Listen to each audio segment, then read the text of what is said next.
Hello, and welcome to the Innovative Mindset Podcast. I'm your host, Isolde Trachtenberg, and I am super happy that you're here. To ring in the last couple of weeks of this year, I'm going to give you encore presentations of some of my favorite interviews of the last few years. Some go far enough back that you might hear me call the podcast by its old name, The Creative Mindset. Today on the show, I welcome my good friend, Tee Morris. Tee is a successful author and entertainer. He has written many fiction books, and he has also written 3 For Dummies books that you should read. He is the co-author of Podcasting for Dummies. He's also written Discord for Dummies and Twitch for Dummies. He knows his stuff, and we go in depth. Tee is generous with his wisdom, and this is a master class in social media and marketing. Put this on if you're in the middle of cooking Christmas Eve dinner. It'll be the perfect accompaniment for the next couple of hours. This episode holds the record for the longest Innovative Mindset Podcast episode.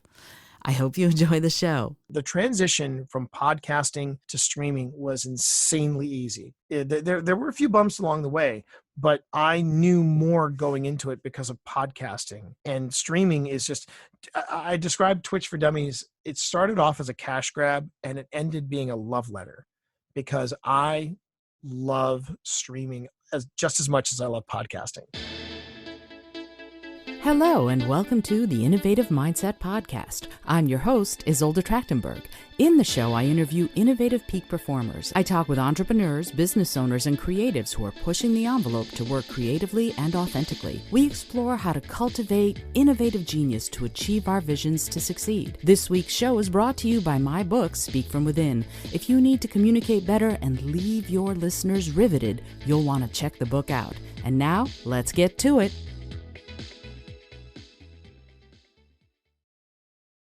Hello, and welcome to the Innovative Mindset Podcast. My name is Isolde Trachtenberg, and I am thrilled that you are here. I'm also really excited about today's guest. He's a dear friend, an old friend, and he's also one of the best people you can talk to about what we're going to be talking about. Tee Morris has been writing science fiction, fantasy, horror, and nonfiction for many years, for over a decade. Ooh, and I should have asked him how do you pronounce this, Tee? Moravy.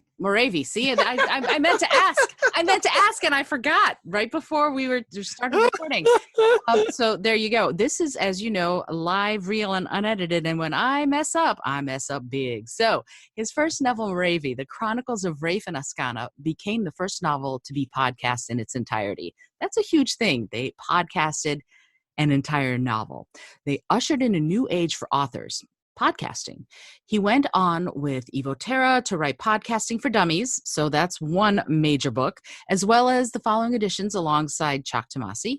And in 2011, Tee returned to fiction with the Ministry of Peculiar Occurrences series penned with his wife, Pip Ballantyne, which, if you are at all into steampunk, and even if you're not, you need to start reading these books. They're amazing.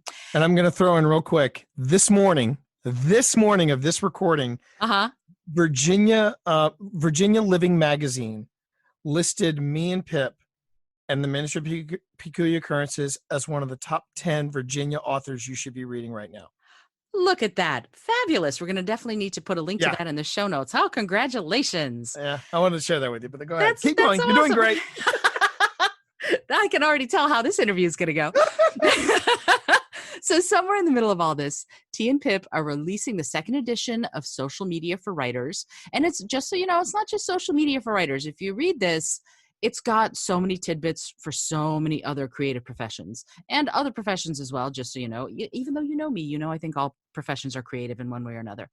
Tee and Pip also host The Shared Desk. It's a podcast covering collaboration and other aspects of a writer's lifestyle. And it's also fabulous. You need to check that out. Tee enjoys a writer's life in Virginia alongside Pip, his daughter, and their 3 cats. You're going to want to explore the works of Tee Morris and his occasional geek rants at teemorris.com, spelled TEEMORRIS.com. I'm so excited. I can't stand it. Tee, welcome to the show.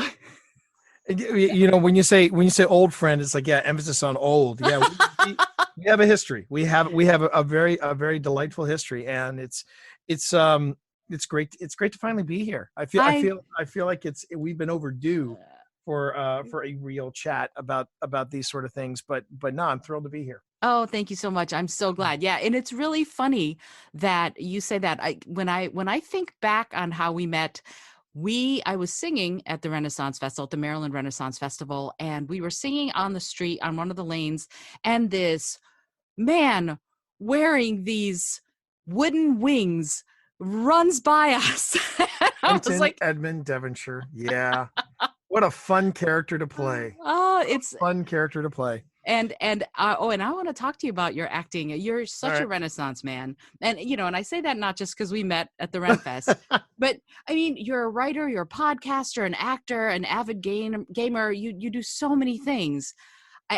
It's amazing to me, and it's also so affirming to see someone who is creative in multiple avenues and yet excelling in all of them. So yay, I'm so glad that I'm getting a chance to chat with you. But I want to go back, and I want to start with exactly that, the beginning. How did you start? What was the first thing that set you on the creative life?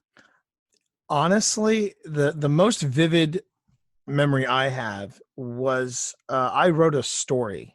I wrote a story in 5th grade, and I picked out key people in my class, and I featured them in it. It was basically a science fiction adventure. And now I look back on it, and it was very Gary Stu, and Gary Stu, or Mary Sue, if you're curious of what that terminology is. It's when you basically take yourself and you make yourself the lead character in a story.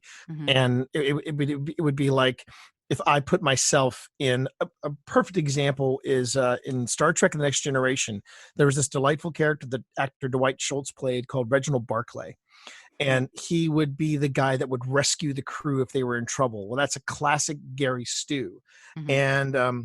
And I wrote a story, like, not knowing at the time, but I wrote a story like that in 5th grade, and my teacher was so taken with it. She said, read it for the entire class. And I read it for the entire class, and everybody was laughing, and they thought it was cool. They were applauding. And I was like, that's kind of cool.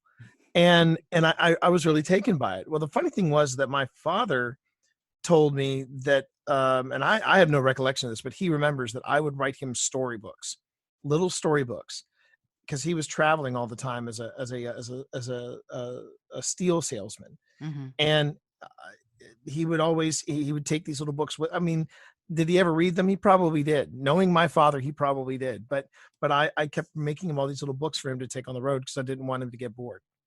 But that was where I started to really explore a creative mindset, something that my parents also encouraged. My parents never shied away from. There was only one instance where my parents actually shied away from my creativity. And if we cross that bridge, and I'll tell that story, it's a fun one. But apart from that, they've always stood by everything that I've done, whether it's music, whether it's writing, whether it's theater, and I feel very fortunate in that respect. It's just been something that has been in my life from as far back as I can remember, and I feel very fortunate that I am still able to do a lot of that creativity and be able to express myself the way I do. Oh, that's lovely. And I'm so no, it is, because it's so the way this is one of my personal pet peeves, and that is that people think that artists needs to be full of anguish, and they don't. Artists can feel supported and can feel loved and still create incredible art. And so I never got behind the whole languishing, anguished, dying in a ditch somewhere with dying of consumption sort of thing.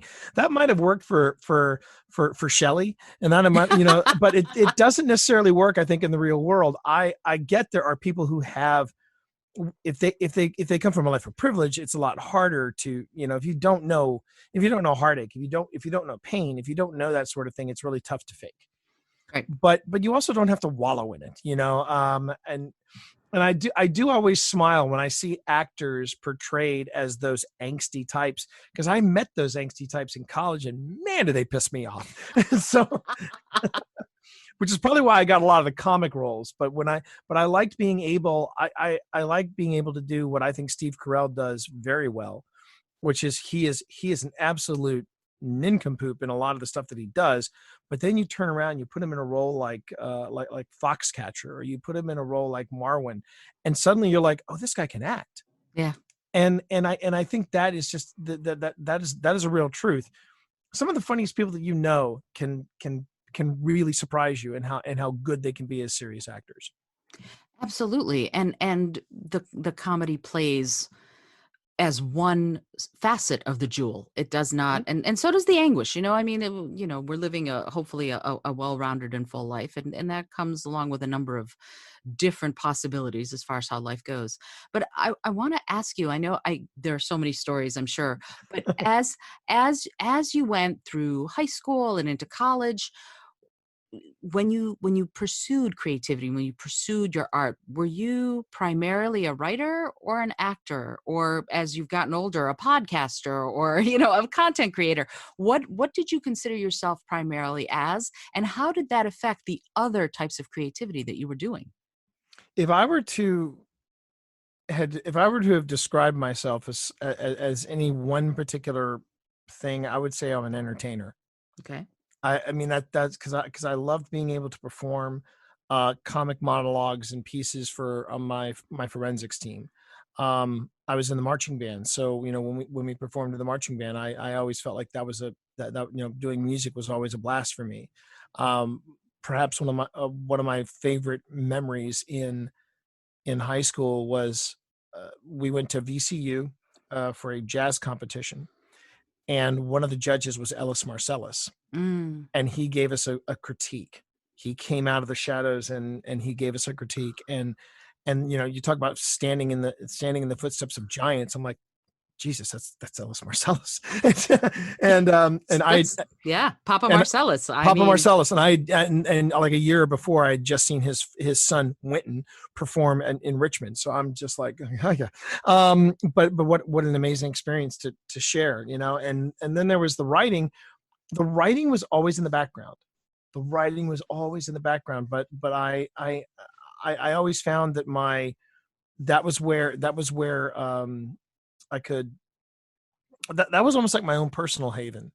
I didn't share a lot of my writing with people, but people knew that I could write, and when it came to writing and then interpreting what I've been writing, that's where it all kind of came together. I mean, I really feel like all the arts that I've indulged in, the visual arts, the performing arts, the creative writing, they all work together. A lot of people have told me that I have very good comic timing, and that in my writing I have a very good tempo. And I go, well, that comes from music, because I take a lot of the things that I learned from music and I apply it to my performance and I apply it to writing. I think that has made me a better performer. So I would say if I was one thing, I just call myself an entertainer. I loved to entertain people, and I've always had that, and I still do. it's a beautiful catch-all for sure, and yet it speaks of a conversation. Entertainment or entertaining others to me is not just a you're up on stage in whatever format that takes. It's a communication almost between you and whatever audience you have, whether it's people reading your work or watching your concert or seeing you in a play.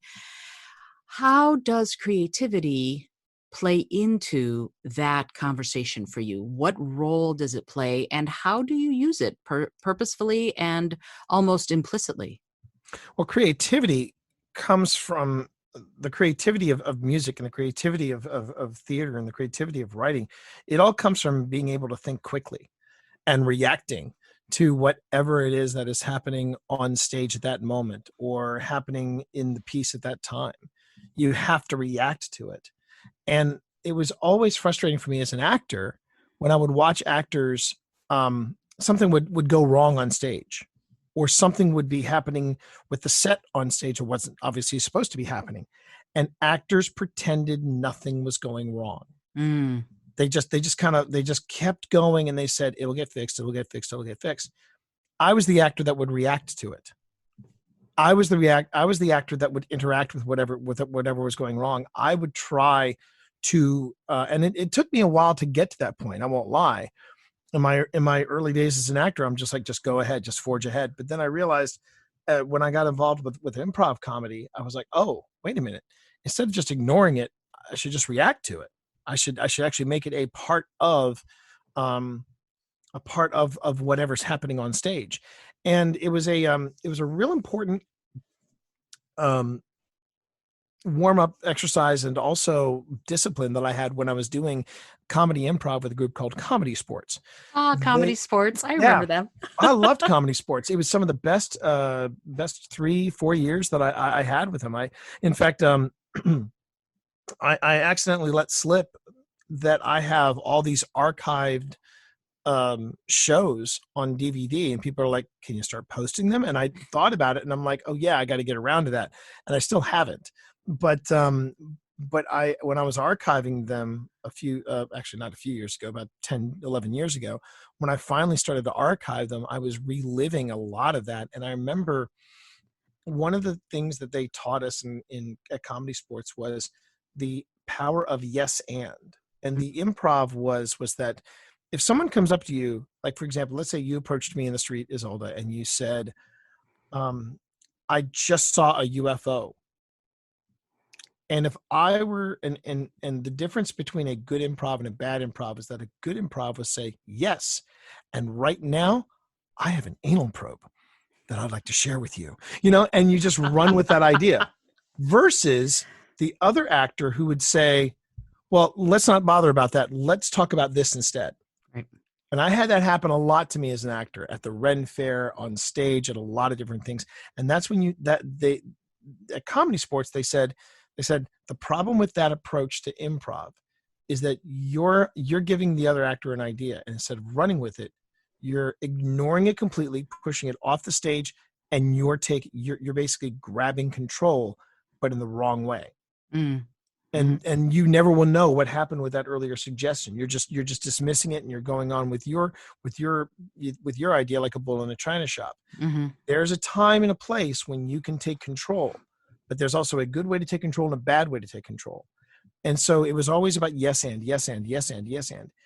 And I see it a lot, not just in performance, but in writing as well. In writing, instead of saying, all right, we need to go back and change this, or we'll just shoehorn in this situation and we'll make it work. I'm like, all right, we've kind of put ourselves into this corner. I like everything up to this point. How do we work around it? And then that's where the improv comes in. Even in writing, there is a sense of improv. It's like, well, if this happens, this could go, or this could go. And you look at the different possibilities of where that, and this is where the creativity kicks in. The creativity kicks in and going, I need to pick the perfect path to go on for me. Not the perfect path, but the perfect path for me. I follow that path, and then the destination hopefully will be the destination I want to be at. A great way of looking at that from video games, from video game perspective, there was a video game that came out last year. Yes, it was last year. It was a PS4 exclusive. It was called Detroit Become Human. And this was an absolutely fascinating game because you reach a point in the video game, and then it gives you a bunch of different decisions. So you pick one, and that launches to another point, and then you have to take another decision. And then you make all these decisions, and then you get to the end of that particular story mission. And then you fade to black, and then a screen comes up, and it shows you all the decisions you took, but has grayed out all the decisions you did not take. And you saw how some of the ones you took went in a specific direction, but how the other ones went in different directions. It's just a giant tree. And the decisions you did not make were all grayed out. So that makes you realize with every reaction, there's an equal or opposite reaction. And it's all connected. And the creativity comes in of how you react to those decisions and where you take your work and where you guide yourself to the destination you eventually want to reach. That's so fascinating that you said that, because to me, this idea of getting to the destination that you want to reach, there are so many different paths from A to B. There's A1 and A2 and A 3650. So this idea of every decision that we make, that the path you take, there's also a path you didn't take, and that has its own set of actions, reactions, and consequences. And what I found interesting about what you just said about improv is that works in life too. This idea of accepting the reality that you're in rather than trying to negate the reality that you're in. It makes all sorts of practical sense too, not just in writing and not just in comedy improv, but in life as well.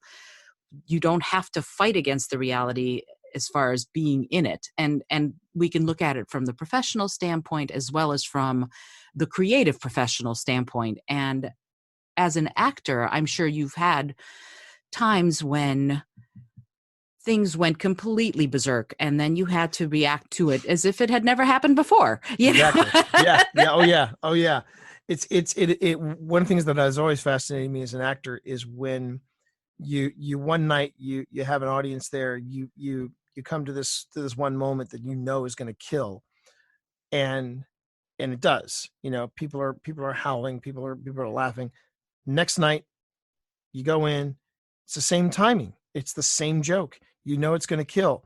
You get to it, crickets. Yeah. And people and there was a time where T. Morris, the actor, would try to compensate for that. And he would then try to ramp it up. And the harder that T. Morris would try to fix it, the worse the performance got. And I remember having a conversation with a friend that I still keep in touch with through Facebook. He was a guy that I've always looked up to. I believe you're friends with him as well. A guy by the name of Jim Neeb. Oh yes, of course, yeah. Jim. Good friend. Guy. Good guy, Jim Neeb.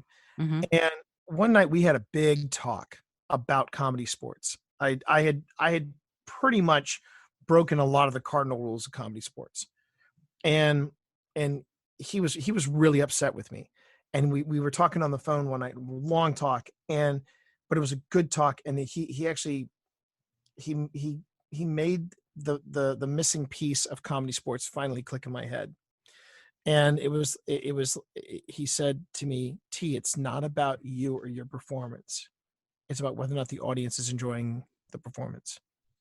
And when he said that, I looked at, I from that day forward, I stopped looking at comedy sports as I have to win because it's comedy sports. I'm on the red team. I'm on the blue team. Instead, it's comedy sports. Let's have a good time.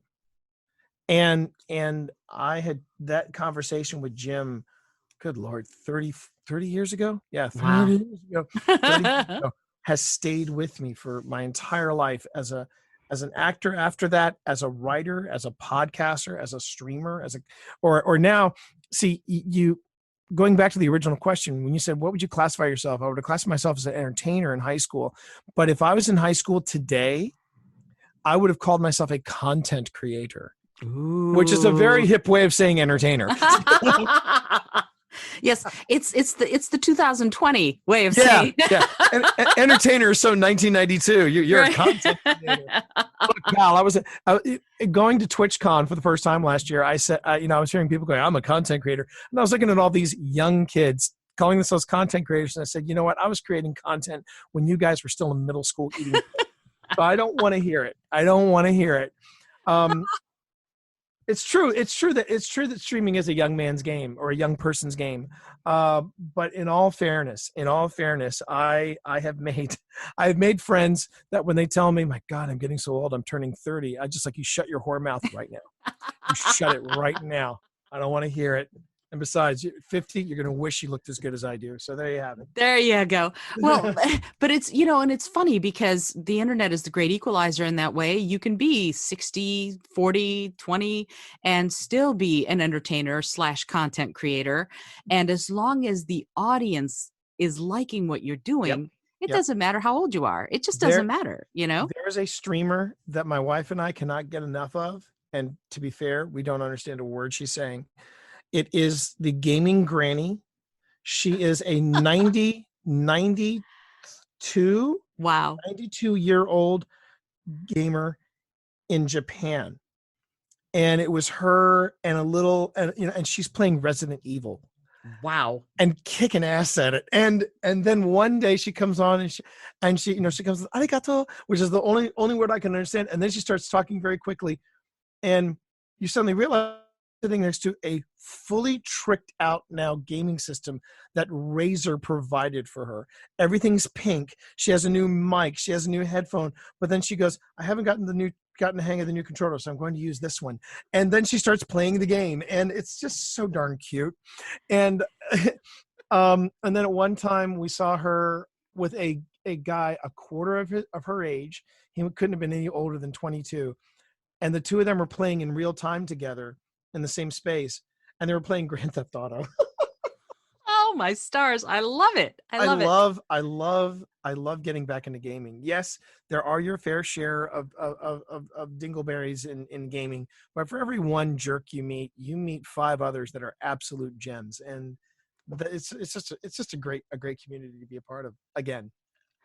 What do you mean by again? What is the difference between gaming now and previous gaming that you're talking about? Well, first off, there wasn't the MMO factor.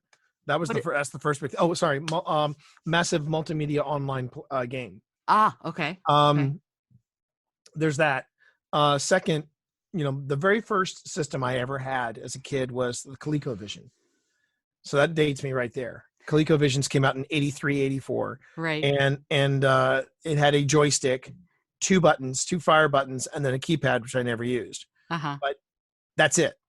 You look at controllers now, there are 2 joysticks. They're the trigger buttons. They're the top trigger buttons. Then they're the joystick trigger buttons. And then you've got the D-pad, which I didn't even know what the D-pad was until somebody said, and I'd been gaming on a PS4 for about a year and a half, and someone said, T, the D-pad is the thing with the arrows. And I was like, oh, I didn't know that. And I was streaming at the time.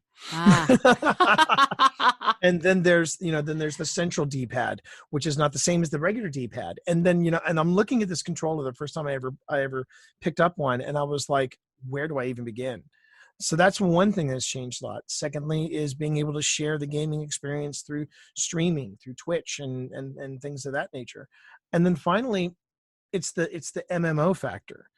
And being able to play a favorite video game with people from all over the world.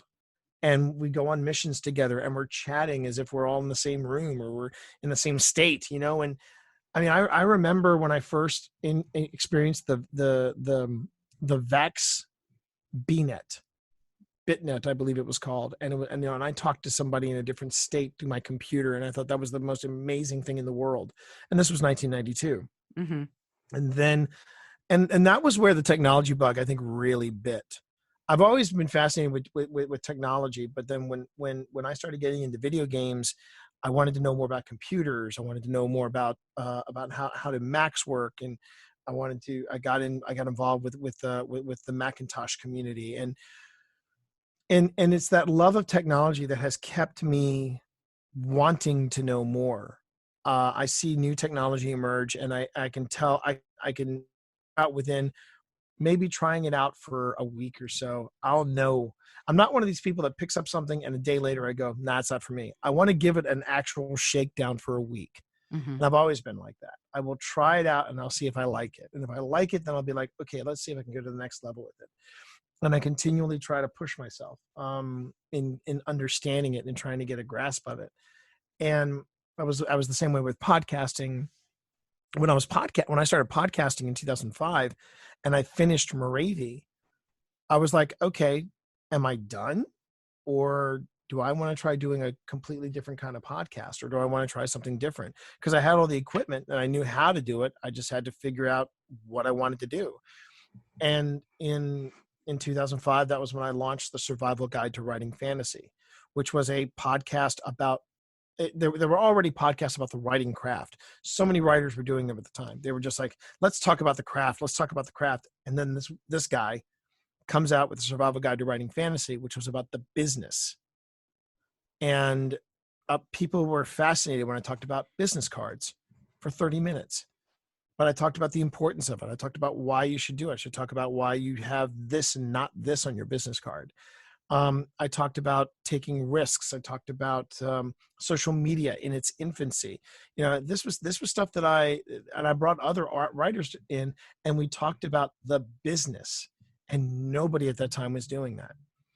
And and that's when I discovered I really enjoyed podcasting.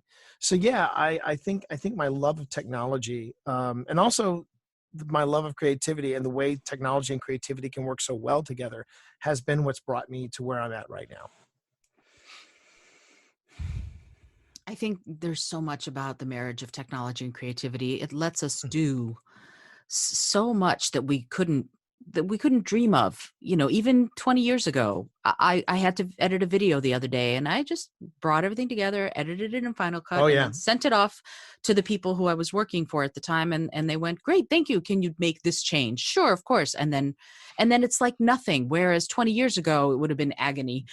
What? Oh yeah. You have an edit? Oh no. I have been editing videos since 1993. Wow. And I got I was trained on a linear editing system. Mm. And then I finally got a chance to work with a non-linear editing system, and it was Adobe Premiere, and it was Adobe Premiere version 4.5. Wow. So I go back and I wrote a book on Adobe Premiere 5. Mm-hmm. It's a book I don't necessarily talk about because it was not a very pleasant experience, for a lot of different reasons. But the thing is, that did not deter me from editing video. I love editing video.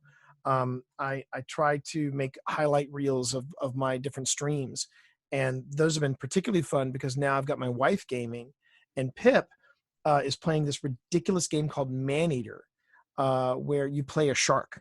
You basically play a bull shark, and you get to mutate. It's basically the marriage. It's the marriage of The Witcher and Sharknado. That's the only way I can describe it. And it works. It works. When you play it, you're like, T's right. This is The Witcher and Sharknado combined, because you go on missions, you go on quests as a shark, as a mutant shark, and so I love it. So we collected so many great highlights from just gaming with her that I created a bonus highlight reel. I found some ridiculous punk surfer riffs, and I used that as the backdrop. And it's a blast to edit video. And I look at how easy it is to do now, and I think about what it was like 20, 30 years ago, and I'm like, forget about it. I mean, I don't know if you ever saw any of the videos that I did, Isolde, for the Maryland Ren Fair. It was it was a casual thing that I did just for the love of it. And that was where I really felt like I was fine tuning my video editing skills. But I remember the first nonlinear editing system that I purchased cost me, I took out a loan of $10,000 so that I could purchase it. And I got the biggest data drive that was available on the consumer market, and it was a 9 gigabyte drive that I paid $1,200 for. Wow. And that was in 1993, 94. And I remember I tell people that story now, and they go, for 9 gigs? I'm like, for 9. And to kind of put it in perspective, I bought an 8 terabyte drive recently for $200. Right. So come on. It's true. I know. Oh, you need a 6 terabyte drive. Here it is, $95. What?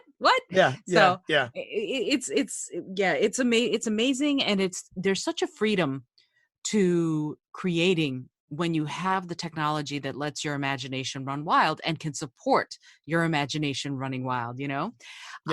I want to, you mentioned the Renaissance Festival, and I want to take you back a little bit to one of your characters that sparked so much for you, it seems like. Let's talk about Rafe Rafton. Let's talk about Rafe. Okay.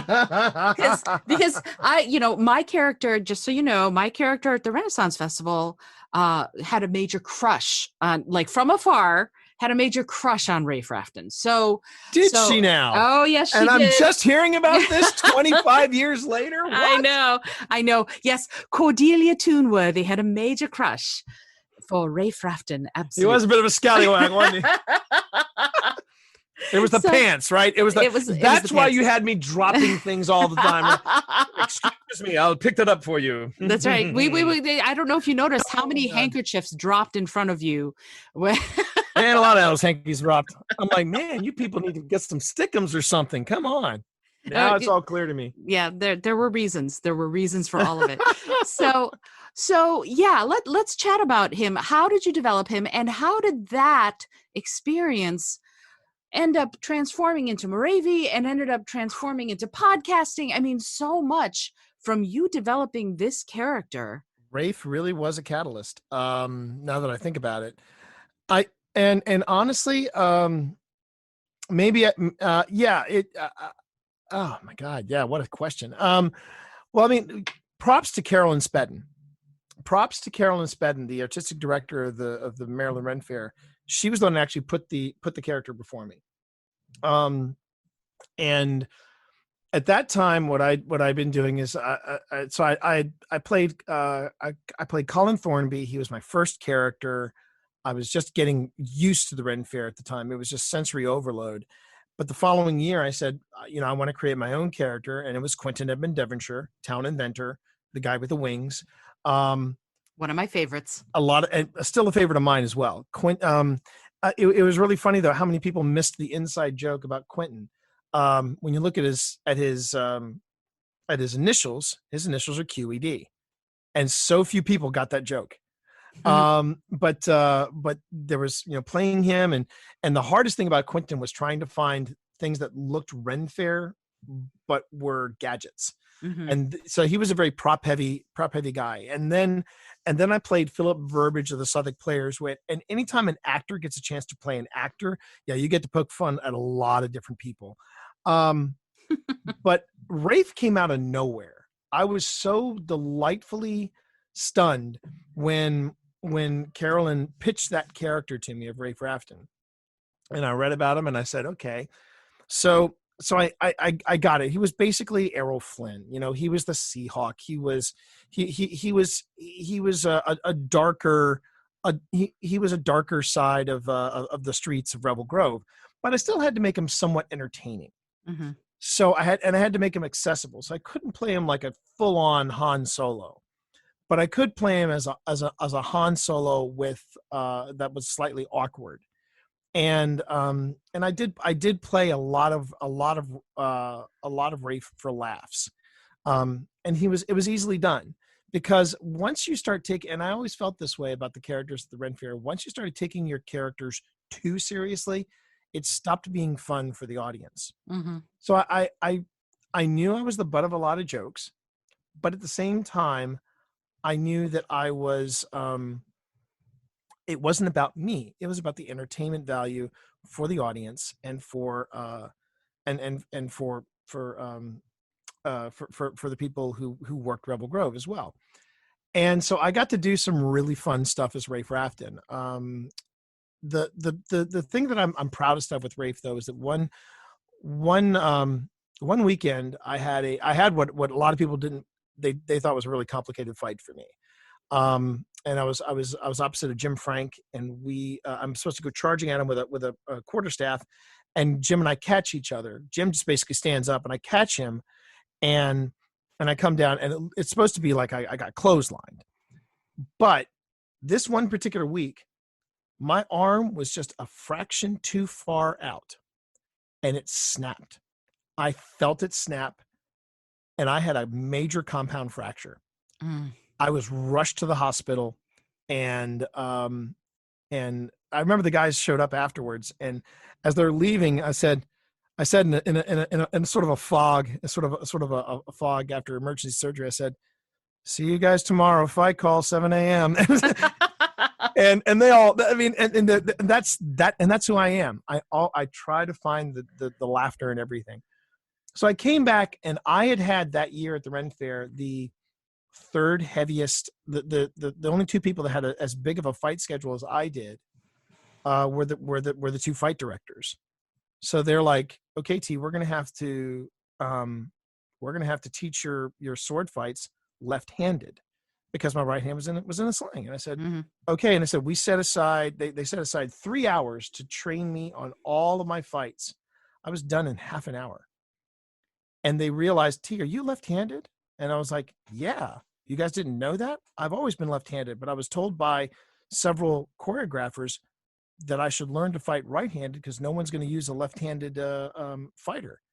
And the two directors looked at each other. They looked back at me and they said, "Don't you ever pick up a sword with your right hand again." And I basically finished the Ren Fair, with the exception of one fight. I finished the Ren Fair in a sling, fighting left-handed. And so that's why there's a gag in Moravia about Rafe being left-handed. And there was a lot of good. There was also some rough times as Rafe Rafton. But I was having so much fun playing Rafe that I did a photo shoot with my headshots. I did a photo shoot as Rafe, and I was using that image in a role-playing online role-playing tavern. And that was when I met the girl that I wrote Moravia with, Lisa Lee, and she was playing Askana. And the two of us started a conversation together, and we used that conversation as the beginning of Moravia. And it just we did the whole thing through email, back and forth. I would send a segment of our adventure. She would send a segment of the adventure, and it would go back and forth. And about halfway through, I said to Lisa, and this young woman in Malaysia, I said to her, "I think we can do this as a novel. I think we've got a novel here." And she was just like, "Oh, we're just goofing around." I was like, No. Go back and read some of the stuff. And I was playing Rafe in the novel a little more closer to Errol Flynn, but I still had moments of levity. And I always found that the heroes with the amount of levity, they're always the ones that are most fun. Just a perfect example. We were having movie night this weekend at the house, and I chose we were doing a Western double feature, and we opened with the original Magnificent Seven, which we had never seen before. And Steve McQueen, man, back in the day, Steve McQueen was so dope. He was just, nobody was as cool as Steve McQueen. And now I'm kind of itching to introduce the daughter to The Great Escape, because that's where McQueen hits his stride. Oh, that's a great movie. But kind of the way I was playing Rafe, very cool, but a light side to him. And I had nods to the Ren Fair in there as well. And then when Moravia came out, it was at the time the top selling title for Dragon Moon, and that was because I was really doing a lot of hustling. I was going to conventions, which the Dragon Moon authors didn't do. I was promoting it. I was online at the time, and this was 2005, so the internet was an unproven ground. And actually 2002 when Moravia came out, but then 2005, some friends of mine were podcasting. And they were podcasting their show, which I knew them because they knew me from Moravia. Everybody, I was the guest that wouldn't go away. They interviewed me. They all thought I was a lot of fun. And then everybody at the show read Moravia, and they said, "Would you come back on the show? We want to talk about your book again." And they all talked about, we talked about the book, but this time, instead of me promoting it, they were asking me questions about, okay, what about this? What about this? And they were asking all these questions. And then I realized, wow, they really dug the book. And they were the one. And so I would be on their show on occasion, but then they started podcasting. So I called up the guys and I said, "I've got an idea. How would you guys feel about me podcasting Moravia one chapter at a time on your show?" And they loved the idea. And I started podcasting, and people were, and the listeners of Dragon Page, that was the name of the show. The listeners of the Dragon Page were just like, "We want more." And then this guy named Mark Jeffrey pinged them and said, "Hey, I heard that guy that was podcasting his book. I'd like to podcast my book on your show as well. Mine's a young adult book." And they were like, "Okay." So they had him in. And then a few weeks later, another guy named Scott Sigler stepped up. Scott Sigler, yes. Scott Sigler stepped up and said, "I've got a book that I want to podcast, but it's never been published. So this will be a podcast only novel." And there we were. It was me, Scott Sigler, and Mark Jeffrey. And Scott and I loved to yank each other's change, because I like to tell people, yeah, Scott Sigler was the first podcast novelist, but I was the first guy to podcast a novel. There's a difference. And we're swinging our dicks around left and right, but let me tell you something. If you want somebody in your corner, you want Scott Effin Sigler. He's a great guy, and I've been nothing. I've been, I'm a fan of The Rookie, one of my favorite of all of his novels. Bigger fan of Ancestor. I loved Ancestor, and yeah, I mean, but back in 2005, we were just three knuckleheads who had this idea of, hey, let's podcast this novel. And then I finished, then Mark finished, then Scott finished, and then, the rest is history. Evo and I worked on Podcasting for Dummies, and then from Podcasting for Dummies, we launched Podiobooks.com. And I had full intention, after podcasting Bill Above Battings, in the case of The Singing Sword, I had full intention of doing Legacy of Moravia. But this is the toughest thing to do as a creative, is when you have to take a step back and go, okay, where's my focus? Because yeah, it's great to be podcaster, gamer. This is before I got back into gaming, but it's great to be podcaster, writer, actor, voice actor, all these different things. But then wherever your focus is it still getting its attention, the attention that it needs? And by the time I had finished The Case of the Singing Sword, I realized I was spending more time podcasting for free than doing written stuff for pay. So I had to start scaling back some of my podcasting, in particular, long form novels. I probably will never podcast a novel again. And I say probably because that can always change. Mm-hmm. But I was spending so much time podcasting and talking about podcasting fiction that I wasn't writing new fiction. So I had to kind of rein it in and start looking at getting back into writing fiction. And I didn't do that until 2011, when I got back in with the Ministry of Peculiar Occurrences. But Moravia was the best of times and worst of times. Legacy of Moravia ended on a cliffhanger, and I'm not going back. And it's because I had a falling out with the publisher. I had a falling out with the other artist, with the other writer involved.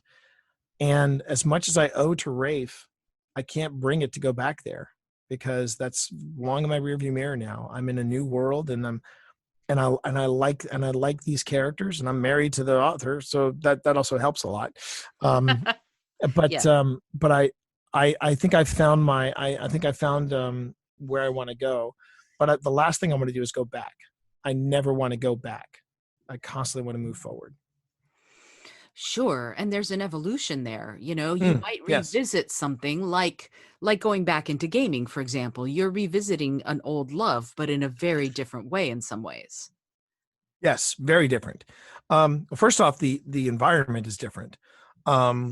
Secondly, there's the whole aspect which I never pictured myself doing, but I had a friend of mine, somebody I do mention in Twitch for Dummies, a guy by the name of Matt Drake. And Matt had been telling me about Twitch for years. And I just finally said to him one day, I said, I don't have the time for a new platform. I just don't. And one night I'm working my way. I accidentally hit a different button in Destiny on my controller, and I see this thing called broadcasting gameplay. So I hit accept, and I go in, and it says, choose one of these services and you can stream your gameplay from your PS4. And I went, it's that easy? And I thought about it, and I watched other people stream. And again, I thought, I just don't have the time. I don't have the time. But one night I said, you know what? Screw it. Let me just try and see what it's like. And when I got my first ever comment, just somebody asking me a question or saying, hi, this is my first time here in the stream. How are you? Oh my God. It was just so, I was like, oh, wow, this completely changes the gaming experience. So yeah, I mean, there's evolution, there's demands on time, there's your focus of interest. I do owe a lot to Rafe, don't get me wrong. And it's nice to know that I can still fit in my costume. I can still fit in my costume, and I can still rock that look. But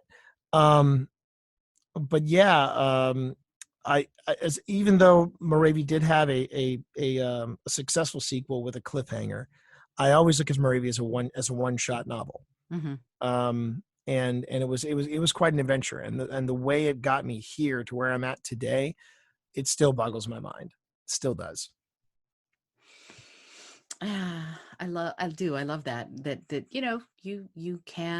you can let the obsession go into something else Mhm. and start creating somewhere else. So I want to get back to the podcasting, but first, you open the door with Twitch and podcasting. I know a little something about since I've done over 300 episodes of this one. So Right. that's and I want to talk about that. I do. But I please, what is Twitch? Tell me what, because you mention it Okay. and you talk and I'm going, what really, what you've just written Twitch for Yeah. Dummies, right? Oh So yeah. Yeah. so you know better than most what is it, who uses it, and how do you use it? So I will tell you this about Twitch. Everything we were saying about podcasting roughly 10 years ago, that is exactly what the community of Twitch is saying now. And if you were to just add in the video aspect of podcasting, but then throw in a live audience, there's Twitch. There's Twitch in a nutshell. Now, for some of your more educated, more hip audience, they'll probably be like, well, that's not quite true because people are playing video games on Twitch. Yes, they are. Yes, they are. But the second biggest category in Twitch, apart from gaming, just straight flat up gaming, is just chatting, and it's people literally just chatting away and talking to their communities on Twitch. And it could be anything from how their day is going to mental health issues to advice on buying a car. It could be almost anything. It could be people doing travel logs, live travel logs, provided they've got good Wi-Fi and they've got a decent signal. But Twitch is basically video streaming. You can do it from your phone. You can do it from your laptop. You can do it from the setup that I have here in my studio. But what you're doing is you are sending out live video out to people, and people are consuming it on their phones, they're consuming it on their computers, they're watching it on Apple TV, they're watching it on their big screen TVs. So pretty much, and it also becomes interactive because then there's a chat window involved. And if you are signed up to Twitch with an account and you're signed in, you can do interactive chat with people. And primarily, you find people on Twitch playing video games, yes, but this is quickly becoming a new platform for artists to show works in progress, for artists to do live concerts. Verizon, for example, since the COVID-19 outbreak, they have been doing pay it forward concerts, and they have been taking concerts and they've been streaming them live on Twitch. You have NASA. NASA is doing launches on Twitch. They're doing special programming on Twitch. They're streaming it all. They did a phenomenal coverage of the Dragon launch, and I watched it on Twitch. A lot of people don't know NASA is streaming, but yes, NASA is. The preservation of the American eagle streams on Twitch, and their stream is basically a live cam that's pointed at the at various eagle nests just to make sure that they're doing okay. It will blow your mind who is streaming, just it and what they're streaming, and people tune in to watch and they tune in to support it. But if you were to ask me, but people play video games on Twitch, well, yeah, they do. I play video games on Twitch, and I do have a lot of streams where I'm playing video games. But for example, at the time of this recording, I'm doing what is called Fireside Lore, and what that is I have when you're on someone's stream, you can collect currency for that stream, and then they can redeem it for any kind of special thing that you do on your stream. And one of the things that I do is that for 10,000 golden gears, because that's my currency, for 10,000 golden gears, I will read one piece of lore backstory from the video game I play often, Destiny. And this past week, I had people redeem enough that I have to read 20 pieces of lore. And it's called Fireside Lore because I go outside, I set up my streaming system outside, and I light a fire in the fire pit, and then I read lore by the fire from the video game Destiny. And it was such a huge hit the first time I did it that this time I've got twice as much lore to read. So so the whole family's involved now. We're going to make s'mores. I'm going to have a cigar. We're going to just kick back by the fire pit and we're going to read lore. And that you don't think about with Twitch, but that is what you're doing. That is one of the things that you can do. There's a lot of creativity. I do some streams called under the moniker Twitch Dad.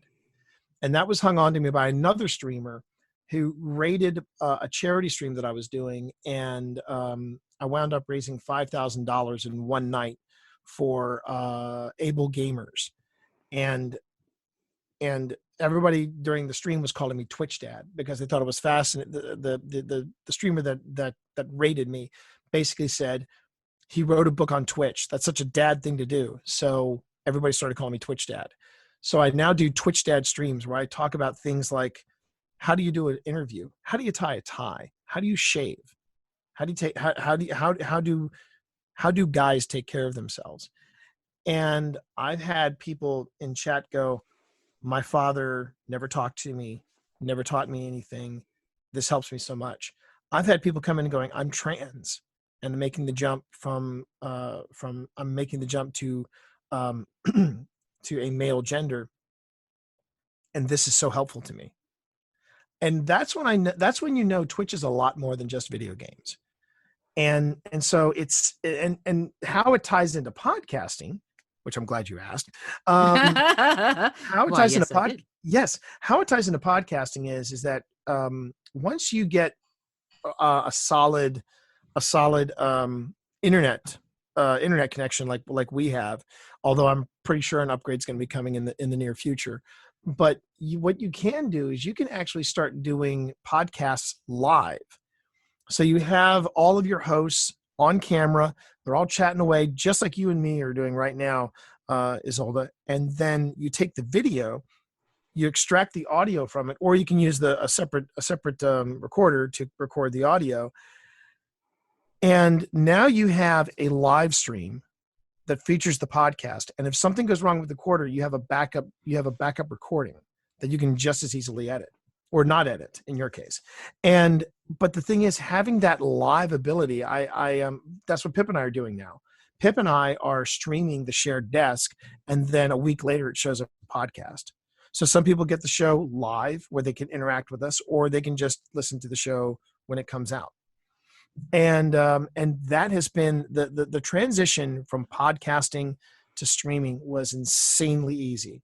There were a few bumps along the way, but I knew more going into it because of podcasting, and streaming is just, I described Twitch for Dummies. It started off as a cash grab and it ended being a love letter, because I love streaming just as much as I love podcasting, which is why I do it often. Did that answer your question about what it is? You answered that in the next 4 questions. If you no, fair enough. So I give good interview. Yeah, you do. You're welcome back next week. So here's the thing about Twitch, and I love that it has such a wonderful correlation to podcasting. And there's another platform called StreamYard, I think. Right? Do you know what that is? StreamYard is something similar to Twitch, which is similar to Caffeine, which is similar to Mixer, which is similar to YouTube, which is similar to Facebook Live, which is similar to Periscope, which is Twitch Live, which is similar to. There are a lot of streaming platforms out there. Right. And so within all of that, you're the Twitch dad. So I assume that your answer would be Twitch. But which one should someone start with? What is the best one to begin? If you want to dip your toe into this pool, where do you begin and what do you do? So there are advantages and disadvantages of jumping in with what I essentially call the big four. The big four are Twitch, YouTube, Mixer, and Facebook. And I'll run down all of them. Twitch is the grandmaster daddy. I mean, they were the first ones to do it, and they've got the bigger audiences. The problem is those audiences are dedicated fans to their particular their particular choice. Mm-hmm. Dr. Lupo, Pokimane, those high end streamers, AH Chevy and Gigs. These are semi-pro or professional gamers, Mm-hmm. and it can be very hard to grab the numbers that they see. But okay,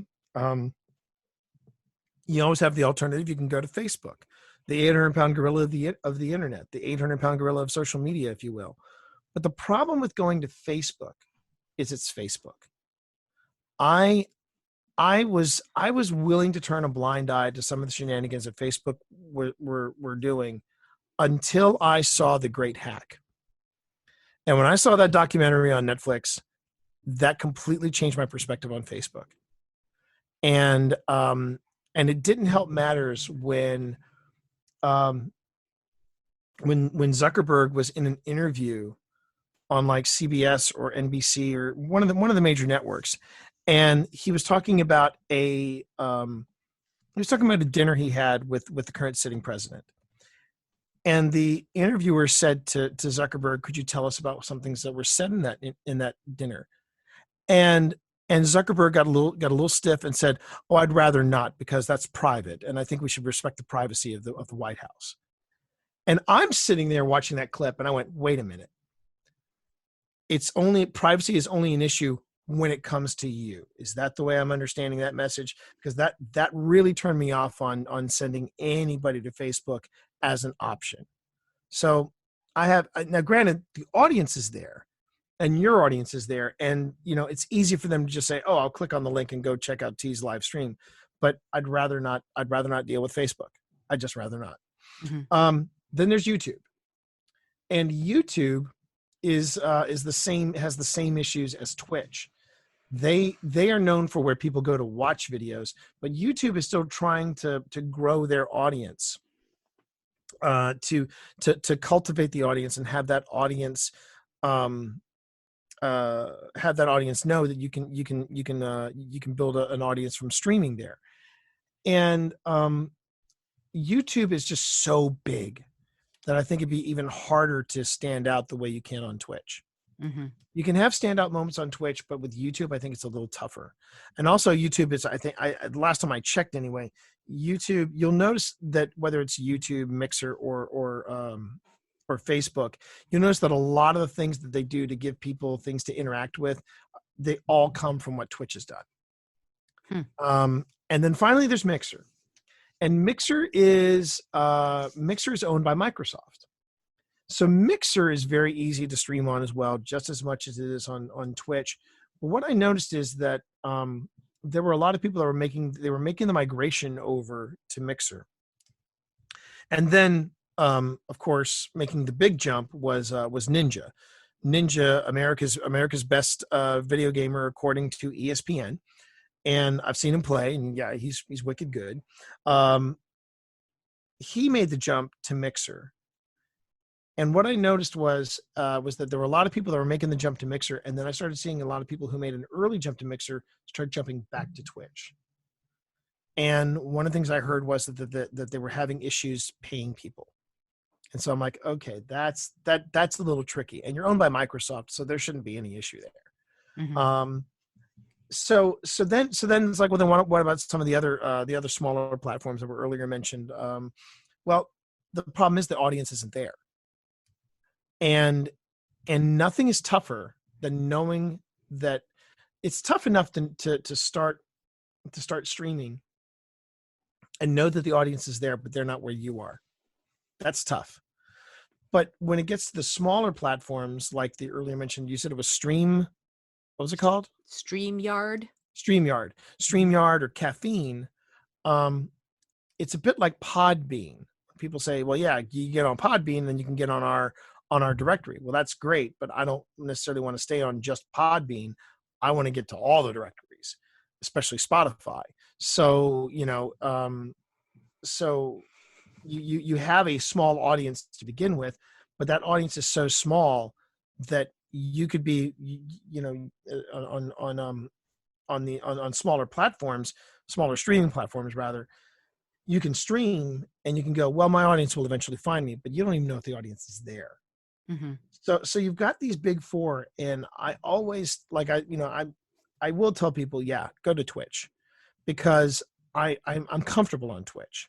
I know Twitch, but if you want to try YouTube, or if you want to try Mixer, then I would suggest those too. If you think that those are the platforms where you're not in as much of a competitive run for things. But as far as Facebook is concerned, that's your call. But just remember, it's Facebook. And people go, well, Amazon owns Twitch, so how do you know your content is yours? It's because they say so. And also the content that you're sending out there, there's so much to it. If somebody wants to say, hey, I'm going to own this 5 hours of content here, I'm like, okay. But there's a you have to decide how much you're going to share as a streamer. And I share a lot when I stream, but very much like podcasting, I don't share everything. There's still some stuff you want to keep close to the vest. And I recommend that to everybody. Treat streaming the same way you would treat podcasting or anything you would do in social media. Yeah, that makes a lot of sense. It reminds me of that martial arts parable. The student and the master are fighting, and the student decides he's gonna kill the master and then become the master himself. And as the master handily defeats him, the student says, "But master, you taught me everything I know." And the master says, "Yes, but I didn't teach you everything I know." Right. So right. It's similar in that way. There are things that you can and ought to put out there as far as the content yourself, of who you are and of what you stand for. And there are things that being circumspect about it makes a lot of sense. But when you're on Twitch, and let's say you're an artist, let's say you're a painter or you draw, how do you use it then? How do you, specifically as a creative, how do you use it? How do you interact with the audience? And I don't know, do you monetize that? I have no concept of how any of that works within that world. So how it works, and a perfect example from an artist perspective is Dawn McTeague. She is a comic book artist based out of Calgary, I believe. She's in Canada, and she basically when she's allowed to show commissions, she's not allowed to show all of her commissions, but when she's allowed to stream her commissions, she'll show people from concept all the way to the end, and she'll even ink it. And she's basically telling chat, okay, here's how I shade, here's how I do this. And what it is she talks through it. Mm-hmm. She talks through the creative process. I think I'm going to put her in this pose, and we're going to do this, and we're going to do this, and I'm using this shade. And if she gets a little stuck, she'll go, what do you think, chat? Do you think I should use this color, or this color? And sometimes people will just give suggestions straight out of the box. And she told me in an interview, she said, well, yeah, sometimes I will get an idea from chat, but in the end, I'm still in charge. I'm the artist. So I have to decide this is the way it's going to go. And that's one way a creative could use Twitch. For a writer, what a lot of us seen writers do is that they'll have a camera on them, and then they'll have a separate signal input coming in from the computer itself, and you'll see the work in progress. And I have done editing before. I've done editing before on streams, but I've never done creative writing on streams. And the main reason why is because I don't necessarily want to have my work become a work by committee. I don't want it to become something where everybody is throwing in their ideas, because in the end, it's still my story, and I have to make it my story, and I have to make it my voice. Mm-hmm. But I've seen writers do that as well. Well, they'll basically say, well, I said this, and some people go, why do you have your character saying that? Why do you have your character saying this? And you go, well, I did that because, and then it becomes more of an interactive experience. It becomes less solitary than when you're writing on your own. For performing artists, musicians, actors, they will sometimes do, with permission from everybody that's involved, they will actually stream a rehearsal. So you hear how stuff looks very spontaneous when it's a concert, but there's practice that goes into it. There is can we try doing XYZ? Oh yeah, let's try that riff. Oh no, let's go back. Let's try you know, and you know, you go through the rehearsal process. That's another way creatives use it. And it's really fascinating to watch. Another great way that you would not think that Twitch would be the place to do that, but it has worked out extremely well for this friend of mine, a guy I used to work with at an initiative called Code.gov. This other guy named Furlan Izeri, he is a back-end programmer who works with a lot of open source projects. So he does what I call coding at the speed of chill. He just puts on some laid-back, chill music, and he codes. He works with open source projects and tries to create, build, you know, expand, do different things. He'd do a pull request, that sort of thing. But then when he talks to his audience, he's talking to them in Spanish because he's Puerto Rican, and he wants to be an example that you can be Latino, you can be of Puerto Rican descent, and you can be a successful back-end developer. This is not just a white guy's speaking business. It is for everyone. And he's actually connected with people in Argentina, people in Costa Rica, people that are saying, "Oh my God, you're Latino, but you're coding." And he talks to people in Spanish that's the thing. He codes in English, but he speaks in Spanish. And through his stream, he hooked up with an Argentinian who came up with a solution for this one open source project. He made the pull request, submitted it, it got accepted. And this all happened because of Froy's stream. And Wow. and it's that's when I tell people, yeah, there is a lot of gaming that happens on these streams, but there's also a lot of amazing stuff that happens on these streams too. Cosplayers are finding a huge audience with streams, and it's because they'll have a camera on them, but then they'll have another camera, much like with the comic book artist, they'll have it on the work in progress. And then they'll have a third one where it's a little slideshow of their past projects, and you'll see them creating their different cosplay projects. I follow Air Bubbles Cosplay, who does amazing Destiny cosplay, and I follow another one named Alkali Lake, who I met at TwitchCon last year, and she was actually participating in the masquerade there. And she was a big hit. She was a huge hit. So yeah, there's so much you can do with the platform from a creative's standpoint.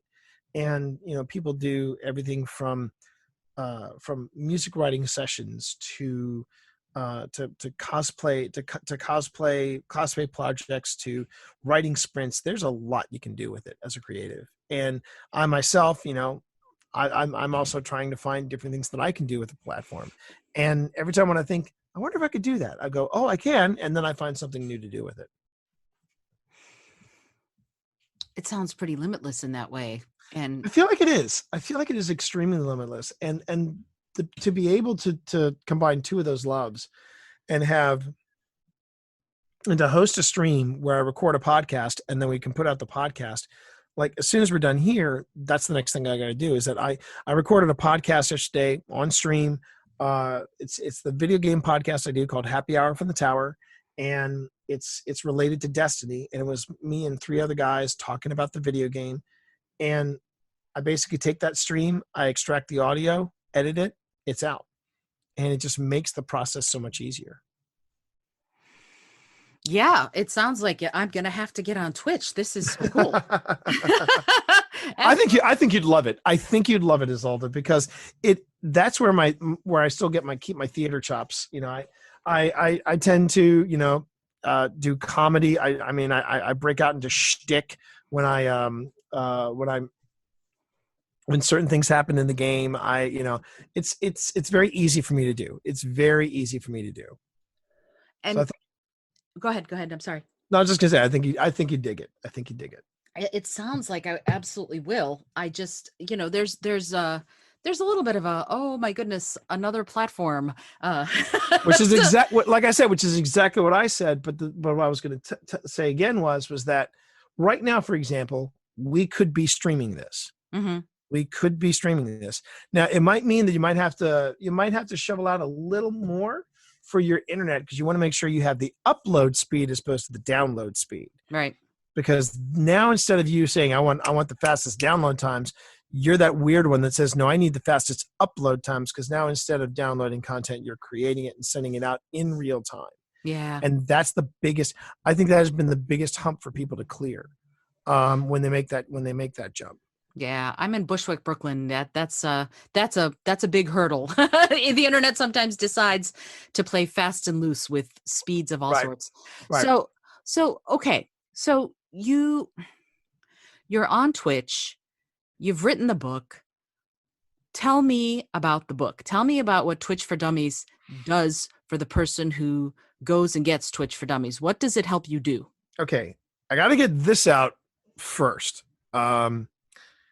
It is not a get rich quick book. That is the first thing I want to tell people, because I have been called to task before, and this is why I still occasionally will do a search on Twitch, Twitch for Dummies, or just Twitch in general, and my name or something along those lines. There have been some threads on Twitter that have been pretty nasty about what people think the book is. And some people have had that snide remark. These are accomplished streamers who have picked up Twitch for Dummies, and they say, oh, I'm about to make it big now. And my thought is, okay, the reason why you're calling me out like that in that manner is because I didn't know you when I read the book. And now that I've met you, I still don't want to get to know you, because you're kind of being a jerk. But I have met people, like I know that one of the streamer liaisons picked up the book, took a picture of it, and said, do you have any idea how much I would love to send this out to some of the new people I get assigned to in Twitch? And most of the, and when people approach it from that perspective, then it gets fun. Mm-hmm. Because then I get involved in the conversation, and people are just like, oh my God, this is a real book. And that was the funny thing too. When I had this book in hand, people didn't believe it was real. Even the people from Twitch thought I had printed up a one-shot knockoff book. And I said, oh no, you can't do that with a For Dummies book. That's how you get sued. But a lot of people think it's a get-rich-quick book, and it's not. When you get Twitch for Dummies, it is soup to nuts. It is, here's what streaming is. Here's what you're dealing with. Now let's stream off of a console. Okay, now let's stream with a PC. Okay, now let's upgrade our studio. Okay, now let's stream without the video game. And the way it ends is that when you end the Twitch, when you end the For Dummies books, it all ends with a top 10 things you need, or top 10 things. It's like a 10 parts of tens or tens list, where you have to give 10 things about the subject. Mm-hmm. And with Twitch for Dummies, I ended it with 10 streamers that influenced me. And then I did 10 bits of advice from streamers big and small. And I interviewed 10 different streamers, one of them being Dr. Lupo, who is one of the biggest names on Twitch. And I basically asked them, what's that one piece of advice you would want to give people? And you would think they would all give the same advice, but all 10 of these people all gave different bits of advice. And the reason I ended it with that was because I wanted people to know this book was not about just my journey, but it was about their journey as well through Twitch. And that's what I meant by it really is a love letter to the platform, because I had a blast writing this book. And I make it clear, you're not going to want to quit your day job. There's even a section of this book that says, do not quit your day job. But it will tell you from soup to nuts, this is how you stream. And you don't necessarily even need a camera. If you've got a gaming headset and a console, you could stream today. Oh, and you have to have the internet connection, of course. But those are the three things you essentially need. And a lot of people joke about, well, yeah, so why write an entire book on that? I just need to do this, and I start streaming. It's like, yeah, but then I go into other things. Like, this is how you stream. This is what you try to do while you're playing the video game. And this is some things you don't want to do when you're visiting other streamers or you're on your own stream. Try avoid doing this. And so it's part etiquette, it's part strategy, it's part content creation. It's a lot of things. But I tell people, this is the book that if you want to know how to stream, or if you've got all the tools and you're curious about streaming, or if you've been streaming, you're like, I need to look at this from a new perspective. This is the book. It's for all levels of streamer. And if if you were to say, well, will it teach me how to be the next ninja? No, it won't. But it will give you some advice, like, remember, when you're streaming, you're not only gaming, but you're also paying attention to your stream, so that when people start asking you questions, you have to respond to them while still playing the game. And that is the toughest thing you have to deal with. If people ask me, what is the hardest part of streaming? It's being attentive to your chat while you're still playing the video game.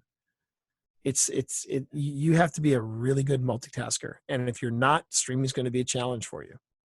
Yeah, it's fascinating. It builds and builds on a very particular, very creative skill set. Yes, it does. That's fascinating. You said something about working with, and I want to pivot just a little bit. You said something about working with code.gov and sort of the business world. And I'm wondering, can you use Twitch if you're a business? Do business people use this platform? And if so, how? Well, unofficially, code.gov was on Twitch through my friend Froy. Because Froy, with permission from everybody, started up, and it was funny. Talk about kismet. Froy had just established a Twitch stream and was thinking about doing code stuff, and then I come on board as the chief of communications, and I'm working on this book. And the guy in charge of code.gov at the time, Alvin Salehi, said, "So what's your next writing project?" And I said, "Well, I'm doing this. I'm doing a for Dummies book. It's Twitch for Dummies." And Froy's head pokes up and he goes, "I need to talk to you."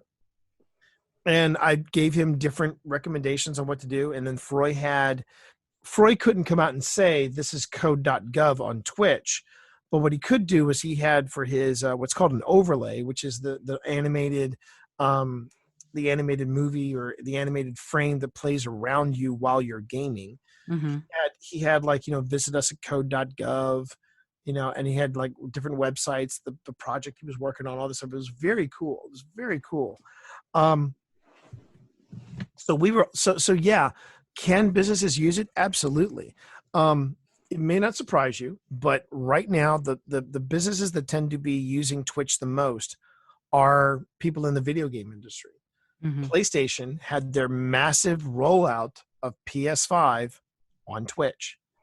When Bungie announced their new season, when Bungie has any new announcements, they go on Twitch. They have a full-on studio where they go in and they talk to people. They do interviews. They do all that stuff. And they do it. They do their rollouts on Twitch. As I mentioned earlier, Verizon, since the beginning of COVID-19, they've been doing this pay it forward program where they have different people coming in and they stream live concerts, they stream live events of all different kinds. And then while not necessarily, no, you really can't call that streaming. No, that's more of just using a video platform for playback. But there are businesses that want to know, what can we do with this platform, and how do we basically use it? And pretty much the easiest way for them to use it is for promotion. But you mentioned something about monetizing. And the way you monetize it is you get people that sub to your channel. When people can follow a channel, it doesn't cost a thing, and you get notified whenever you go into streaming mode. You get a little email that says, "Hey, this person's live," so you show up and that's it. And then you have the subscription or subs, and that's where you pay like $4.99 a month, or $9.99 for tier 2, or $24.99 for tier 3. So those are different things. But the question is, if following is free and I'm getting notified, why would I want to sub? And this is where the monetization comes in. When you're on Twitch, you can use, and pretty much any of these services, you have these little things called emotes. They're little cartoons. They're little icons that you can throw into chat as reactions to things. Like, for example, I have a rage emote. If I'm raging in the game, people do this rage emote, and it's a little artist rendering of my cat Viola, and her eyes are aflame, and she's in attack mode. If I'm lurking, people use the Benedict lurk emote, and then I have a Twitch dad emote. That's a tier 3. Other things that I offer people as initiatives is that for subs, I will say, you know what, at tier 2, you get these emotes as well as these emotes. And at tier 3, I do something called Subs for St. Jude, where if you pay basically $25 a month to sub to my channel, I will, in your name, make a $25 donation. I only get half of that. I only get half of the sub, but I'm still monetizing it. But I take half of that sub, or sorry, I take the full amount, that $25, and I make a donation in your name to St. Jude's Children's Hospital. So there are all different types of initiatives you can give people to sub. Now, if you're an organization like, say, Bungie, and people are subbing to the channel because they want those Bungie exclusive emotes, the question is, well, what are they doing with the money? Every sub they make goes to the Bungie Foundation, which is their charity stream, and usually goes to St. Jude's as well. Mm-hmm. So you can use, as a business, you can use Twitch to be a platform. But if people start subbing to your channel, the smart thing to do as a business is saying, well, we're going to take that money and we're going to put it towards a foundation, or we're going to put it towards this particular charity. So now you're killing 2 birds with 1 stone.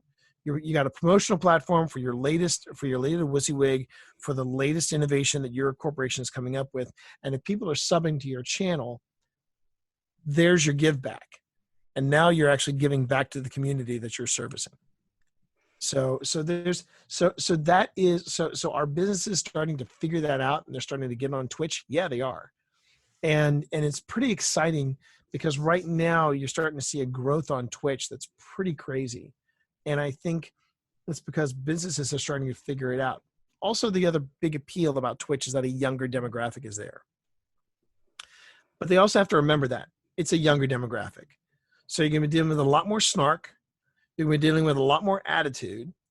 And also, businesses may get on Twitch and go, maybe our audience isn't here. And if that's the case, then okay, then you go somewhere else. But to say that Twitch is just a fad is like saying podcasting is just a fad, and it's already on, I think, its 10th renaissance. So I really think people are now starting.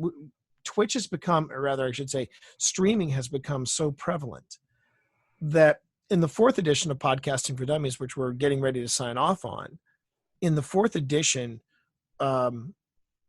we're actually doubling down, and we're actually putting in the final chapter of the book is streaming and how it plays back to podcasting, and why it's important for podcasters to understand how streaming works, because that's only going to benefit and help your podcast grow. Yeah, absolutely. Now my head is filled with all these ideas of getting a Twitch account and then starting to stream my podcasts on Twitch and then put them in. That's how it starts. So thank you for that. But now I'm gonna be filling my journal full of notes based on our conversation. But there's something that you said that stuck with me and struck me at the same time. You were talking about Code.gov and your friend and colleague who was doing this, and they came to you and said, "What are you working on?" You had a boss who, it seems like, was willing and interested in encouraging you to innovate, to think differently, to think creatively. Can you talk about that a little bit? What was that like, and what do you think the good characteristics of a boss like that are, and when doesn't it work? Like when you have a boss who isn't interested in letting the creatives be creative and innovative and sort of be out there with their ingenuity. Can you talk a little bit about, if you have experience with either or? I would love to hear it. I certainly can. I have experience with both. So first off, let me get the boss that does not go with that does not let creatives be creatives. So I want to lead with that, because I want to end talking about Code.gov, which, as I've told people before, it really was the best job I've ever held. And I felt very blessed to be in such good company at Code.gov. Before Code.gov, I worked with a for-profit university, and yeah, it was it. I'm not one about the for-profit universities, trust me. But the thing was, it was keeping a roof over the head, and it's yeah. You got to It do was what you got to do. You got to do what you you got to got do to what you got to do. Yeah, it wasn't it wasn't turning tricks on on a street corner, but it felt really close to that. do. Um, but Hmm. when it comes to when it came to being creative, there was um there was a really big problem with the creative aspect of this for-profit university. The first big problem was that the executive VP of the university, who was in charge of marketing, was also the wife of the CEO and president of the university. Ah. So already that was a little dicey. Mm-hmm. I was hired by these folks to be a social media guy.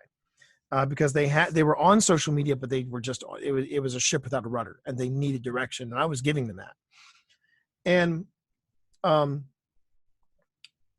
I was approached, but the thing was, because it was digital, and because the CEO's wife did not know or understand or care about social media, she was like, "Well, that's digital. That's a digital thing. So let's give it to IT." So I worked with I was in IT, basically doing digital marketing. And I preferred it that way because I could talk to people from IT. I understood a lot of their language and their culture, and so I was fine with that. So I'm in the IT department, and boss comes up to me and says, "T, I've just volunteered you for a project." And I said, "Okay, what is it?" And and I was expecting it to be something about social media or something. He's like, "You're going to write the next television commercial ad campaign." And I was like, "Isn't that the executive VP's job?" And he goes, "Yeah, but she says she can't do it. The CEO wants it." I said we could do it. So let's do it. I said, "Okay." And the reason he did that was because he knew I was a writer. So we wrote a script, rewrote it again, got it approved. And then we went on ahead and we took that script to the to production house. We wrote it again, and we then started scouting out locations. I helped out with some of those scouting locations, suggested these landmarks and certain things like that. And what they had done previous to this was they would basically do these television commercials that were really about the university itself and the stuff you got for free and all this stuff. But it wasn't that wasn't the way that people were selling these for-profit universities. They were selling them on the fact that if you did this, if you went to this university, you could do more, you could be more. It was about the human condition, not about, oh, I get my textbooks in digital formats for free. None of these people talked about that. All these other universities were talking about, I became a better person after I finished my college degree. Now, it was about the human experience, the human journey, not about the perks of the school. So that was what I created. It was something radically different for this university, and the spots went live, and they became the most popular, the most responded to of all the different ad campaigns that had come before. It was a huge hit. And then one day I get called into the executive VP's office, and she reprimanded me. Hmm. She reprimanded me, and she basically said to me in so many words, "You did good, but remember, you're here for social media. Leave the marketing to the professionals." Hmm. And that was pretty much a very polite executive way of saying, stay in your lane. Right. And they went right back to the same old spots after this spot ended. And tuition took a hit. Enrollment took a hit. Mm-hmm. And I stayed out of it. I stayed out of it. And when I was going from this for-profit university to a government job, I was expecting no. I was expecting to be told no on everything, because here I was at a small for-profit university, and I was not allowed to be creative. And if you're in any form of academia and you're not allowed to be creative, I'm like, well, then if I'm going to government, it's going to be even worse. But I got lucky.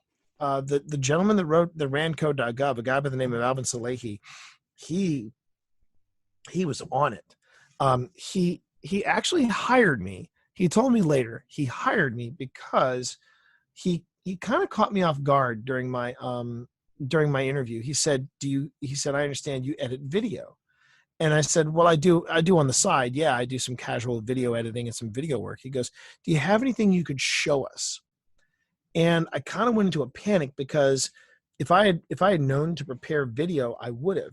But the only thing I had was a 4-minute. I'm sorry. It was a 2.5-minute book trailer that I had cut for the Diamond Conspiracy, which was the 4th book in the Ministry of Peculiar Occurrences series, with me and my wife Pip. And I said, yeah, I do. Let me go ahead and cue it up. And I'm sweating bullets, because the last thing I wanted to do was introduce them to my fiction work, because I was afraid if I had done that, they would be like, oh, this guy's writing science fiction on the side. He's going to have divided attentions, which I've gotten from other jobs.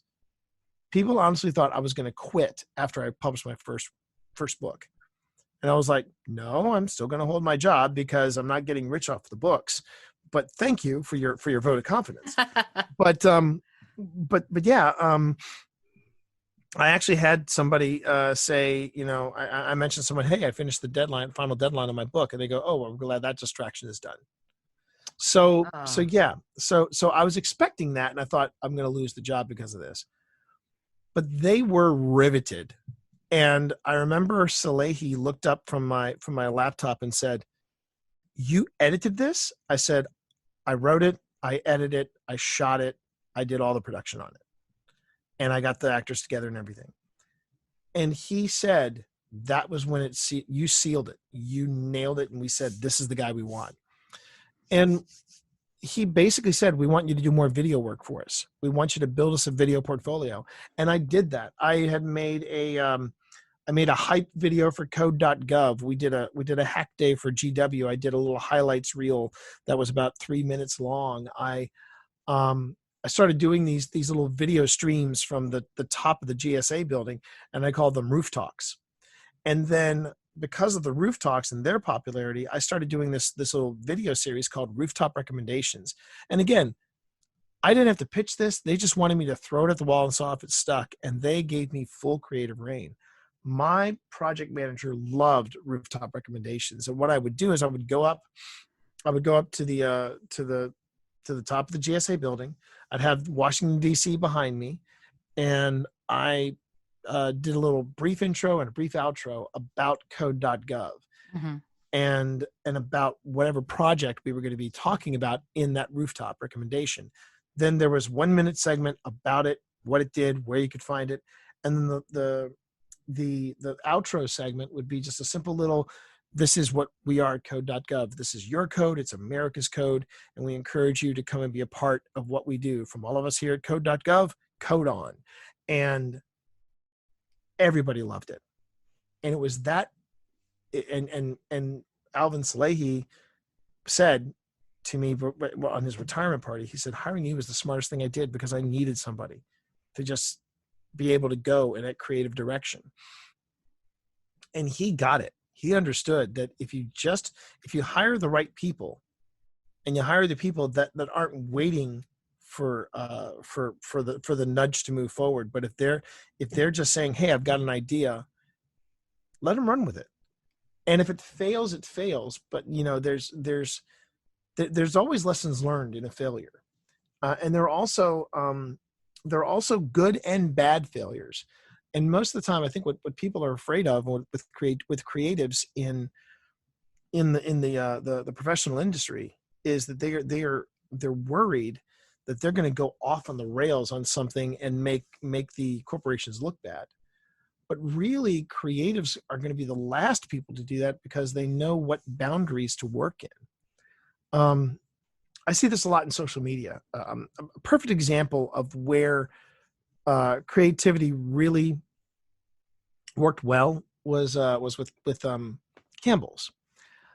Campbell's Soup basically had a commercial featuring a gay couple, and somebody came onto their Facebook and basically said, "I'm going to stop buying Campbell's products from this point on because I refuse to support any organization that would encourage this sort of deviant behavior."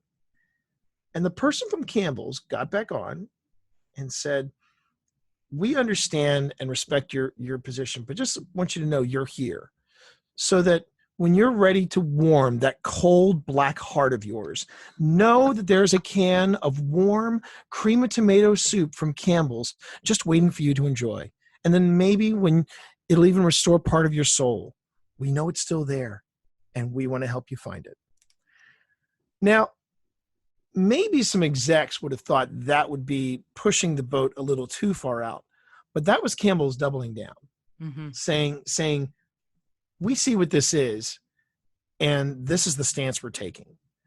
And that kind of creative response did wonders for Campbell's on a PR field. Compared to DiGiorno Pizza, there was a hashtag that was trending on Twitter one day, and it was called "Why I Stayed." And DiGiorno Pizza responded with, "Because they had fresh, hot DiGiorno pizza waiting for me." Hashtag "Why I Stayed." What someone failed to do was check what that hashtag was pertaining to. It was pertaining to domestic violence. Right. And the whole idea of why I stayed, knowing that my partner was violent. And boy, did that backfire on DiGiorno. It backfired hard. And that's why I say you need to trust the people that are creative, because they're going to take the time to do a little research. They're going to take some time to understand the boundaries, and because that's what we do as artists. I mean, a lot of people think of what we do as creatives as being this limitless, fearless act of miracle that we are so spontaneous. But the thing is, spontaneity actually does work in a series of parameters. And yeah, you're gonna have jokes and sketches and skits that are gonna fail. That you just got to accept that. But for every one failure, you're gonna have at least 5 triumphs. And it's those triumphs that are going to push you forward in whatever creative endeavor you're taking, whether it's for yourself, whether it's for you as the artist, or whether you are working with a business. I mean, you look at the ad campaigns for Apple. You look at the ad campaigns for Geico. Oh my God, and who would have ever thought insurance commercials were some of the most funniest things you would ever watch? I just saw one recently where it was Dennis Haybert was on a set. It's you can tell it's Dennis Haybert being like a cop, and there's another cop, and they're talking, and they're in an accident, and suddenly the guy said, "Yeah, but the good news is I've got Safe Driver's Insurance from Allstate, so I'm covered." And then you hear "cut," and you back up, and it's a set, and the woman says, "Your line is, but there's no brake fluid left here." And he goes, and the actor kind of looks blank and looks at Dennis Haybert, and he goes, "Did I do the insurance thing again?" And Dennis Haybert, who is an accomplished actor, but now is known as the voice of Allstate, he just kind of, "Yeah, you did." And it was just so effing brilliant. And I'm sitting there going, when did insurance companies become so damn funny? And I love it. And that's what you're seeing, is that sometimes there's a triumph in my video game Destiny called high risk, high reward. It is the first time I'd ever heard that phrase. And high risk, high reward is truly the mantra of creatives, especially on the corporate field. And I think that if executives were to trust their creatives just a little more, I think they'd be really impressed with the results. I'm so glad that you said that, first of all, because it leads me perfectly into my next question. But also, yeah, I think there's so much, we come back to that idea of trust. And yet there are bosses out there, there are business leaders out there who want innovation, but then are afraid of creatives Right. innovating, if you see what I mean. Hmm.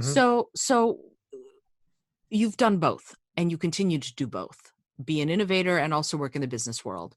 What do you recommend to a business leader who wants to work with creatives, might be nervous about working with creatives, or might be nervous about bringing on creatives onto staff? What would you say to someone who's like, yeah, I'd like to dip my toe into that water, but I don't know how to do it so that it's going to work? Get over yourself. Your job is fine. That'd be the thing I would tell them. I mean, if I had a room of executives, that'd be the first thing I tell them. Be like, get over yourself. Your job is fine. That's the first thing I tell them. The second thing I would tell them is you get what you pay for. Um, a perfect example is when I have gone for positions before, and I will give my salary. I will give my salary expectations, and I'll get an email from the place a couple of weeks later, and it basically says we have gone with someone with better qualifications. And at at first I'm like, I would get angry about it because I would say, oh really, you're going with someone with better qualifications, meaning they have been published multiple times, um, not self-published, but published multiple times by some of the biggest publishers in social media. And they have the track record that I have. They've talked about this stuff overseas. They've talked about this stuff from coast to coast. And you're telling me you found somebody with better qualifications than me when it comes to social media. And then I look at what I was asking and I go, oh, they found somebody cheaper. Mm. And that's fine. If you want to save money by doing that, that's fine. But you get what you pay for, which means I guarantee you after that person clocks about a year or two with you, they're out. And you're right back where you started from, and you got to get somebody back in there. And cycling through creatives every 2 to 4 years, that's not the creative's fault. That is not the creative's fault. 9 times out of 10, that is the employer's fault. They're not treating the creative properly. They're not giving them they're not giving them the tools to do the job. They're not paying them enough. And if you pay your people well and you treat them with a decorum of respect, going back to that incident with the executive VP of the for-profit school, I don't mind saying this. It was my last day there, and I was talking to human resources. We were doing our exit interview, and the woman said to me, "Did you have any problems, or did you have any issues, any bad experiences while working at this school?" And I said, "Yeah, I was bullied on a constant basis from this one particular individual." And the person from HR was stunned. She was like, "T, that's why we're here. Why didn't you say anything?" And I just kept a straight face and I said, "It's really hard to turn in someone into HR when they're married to the CEO." And the woman went to open her mouth and she stopped and she was like, "Fair point." Yeah. And we moved on. I mean, the thing was that incident where she said, "Stay in your lane" to me, that was one. And that particular instance was one of the nicer incidents I had with this woman. And it all was because she did not like the fact that I knew something she didn't. And I've had that happen repeated times, not just even as a person in social media. I had it happen all the time in theater. I had it. I don't mind saying it. I had a director at the Maryland Ren Fair who did not take kindly to me. And it was mainly because I knew stuff that he didn't, and he didn't like that. There were people that I've worked with who are really intimidated because they're afraid that they're not going to shine as much as this as this other person who is creative in different ways, and I'm the exact opposite. My thoughts are, you know what? Surround me with talented people. Surround me with talented people, and I guarantee you I'll still shine. Because it's not I mean, I can talk about code.gov. That was what happened. I was surrounded by really talented people, and I still managed to shine. I surrounded myself with talented people when I directed Tempest at James Madison, and I still managed to shine. I was surrounded by extremely talented people in many of the events that I did at the Maryland Renaissance Festival, and I still managed to shine. And it was because I was part of a bigger product, a bigger production. And I get aggravated when I meet these people who are intimidated by me and what I can do. And I just tell them, look, if you lose your job, it's not because of me. It's because you're not doing your job. And I feel exactly about that in the corporate industry as I do in theater, as I do in writing. I'm like, look, if this is your cross to bear, if you have a tough time with me, I will know if I'm being a jerk or not. And last time I checked, I'm not a jerk. I tend to be a pretty decent guy. And so going through that as an actor, I think kind of prepared me for the corporate world. So when I meet an exec that really just does not take a shine to me, I'm just like, oh, okay. You think I'm here for your job. I don't want your job. I want to excel in this position for as long as I can. If somebody comes with a better offer, fantastic, but it better beat what I'm doing here and what I'm doing now. So when people go with the cheaper option, the one thing they're not buying with that is loyalty. Bottom line, they're not buying loyalty by any stretch of the imagination. That person will be gone within, if they're lucky, they'll get 2 years out of them. So you really have to, I think that's what I would tell executives. Stop being intimidated by creativity and just embrace it. And, it goes back to what Kenneth Branagh said. When Kenneth Branagh directed Henry V, people saw that as his first film, and they said, what did you do? How did you pull that off? And he said, I hired people more talented than me, and then I took credit for their work. Mm-hmm. And he was honest with that. He was honest about it, and that's I've always adhered to the Kenneth Branagh approach to things. And it's a great approach because, like, to me, the job of a leader is to help their people shine. That's right. That's my job. I'm the leader and manager of one of the premier caroling groups in the nation, and my job isn't to be the star. My job is to make sure they can be stars, and I get to ride in on their coattails. It's exactly. It's actually very lovely. But there's something that you said that I'm still I'm worrying at it, and that is this idea of fear of, for example, when a boss or a business leader has fear around other people doing better or doing more. What can we do? How do we assuage those fears? And I get the whole get over it thing. I want to be able to say that too, but looking at it from the perspective of how do we help business leaders rise to that? What can we say? What can we do as creative people to help somebody who's a CEO understand better that there are real quantifiable benefits to working with creatives and to allowing those creatives to really soar? That's a tough one, because there are two types of leaders. There are leaders that haven't forgotten where they started, and they know how to motivate people to be better at their position and to excel at their position. Then you have the other leaders who have reached a certain position, and they're like, they're like, okay, what's past is done. That's in the past. I am now here. What I say goes, and I will not be questioned. There's no in between. Mm-hmm. Every place I've gone, it has been one or the other. And not just the head CEOs or anything like that. I'm talking about the VPs and even the directors underneath them.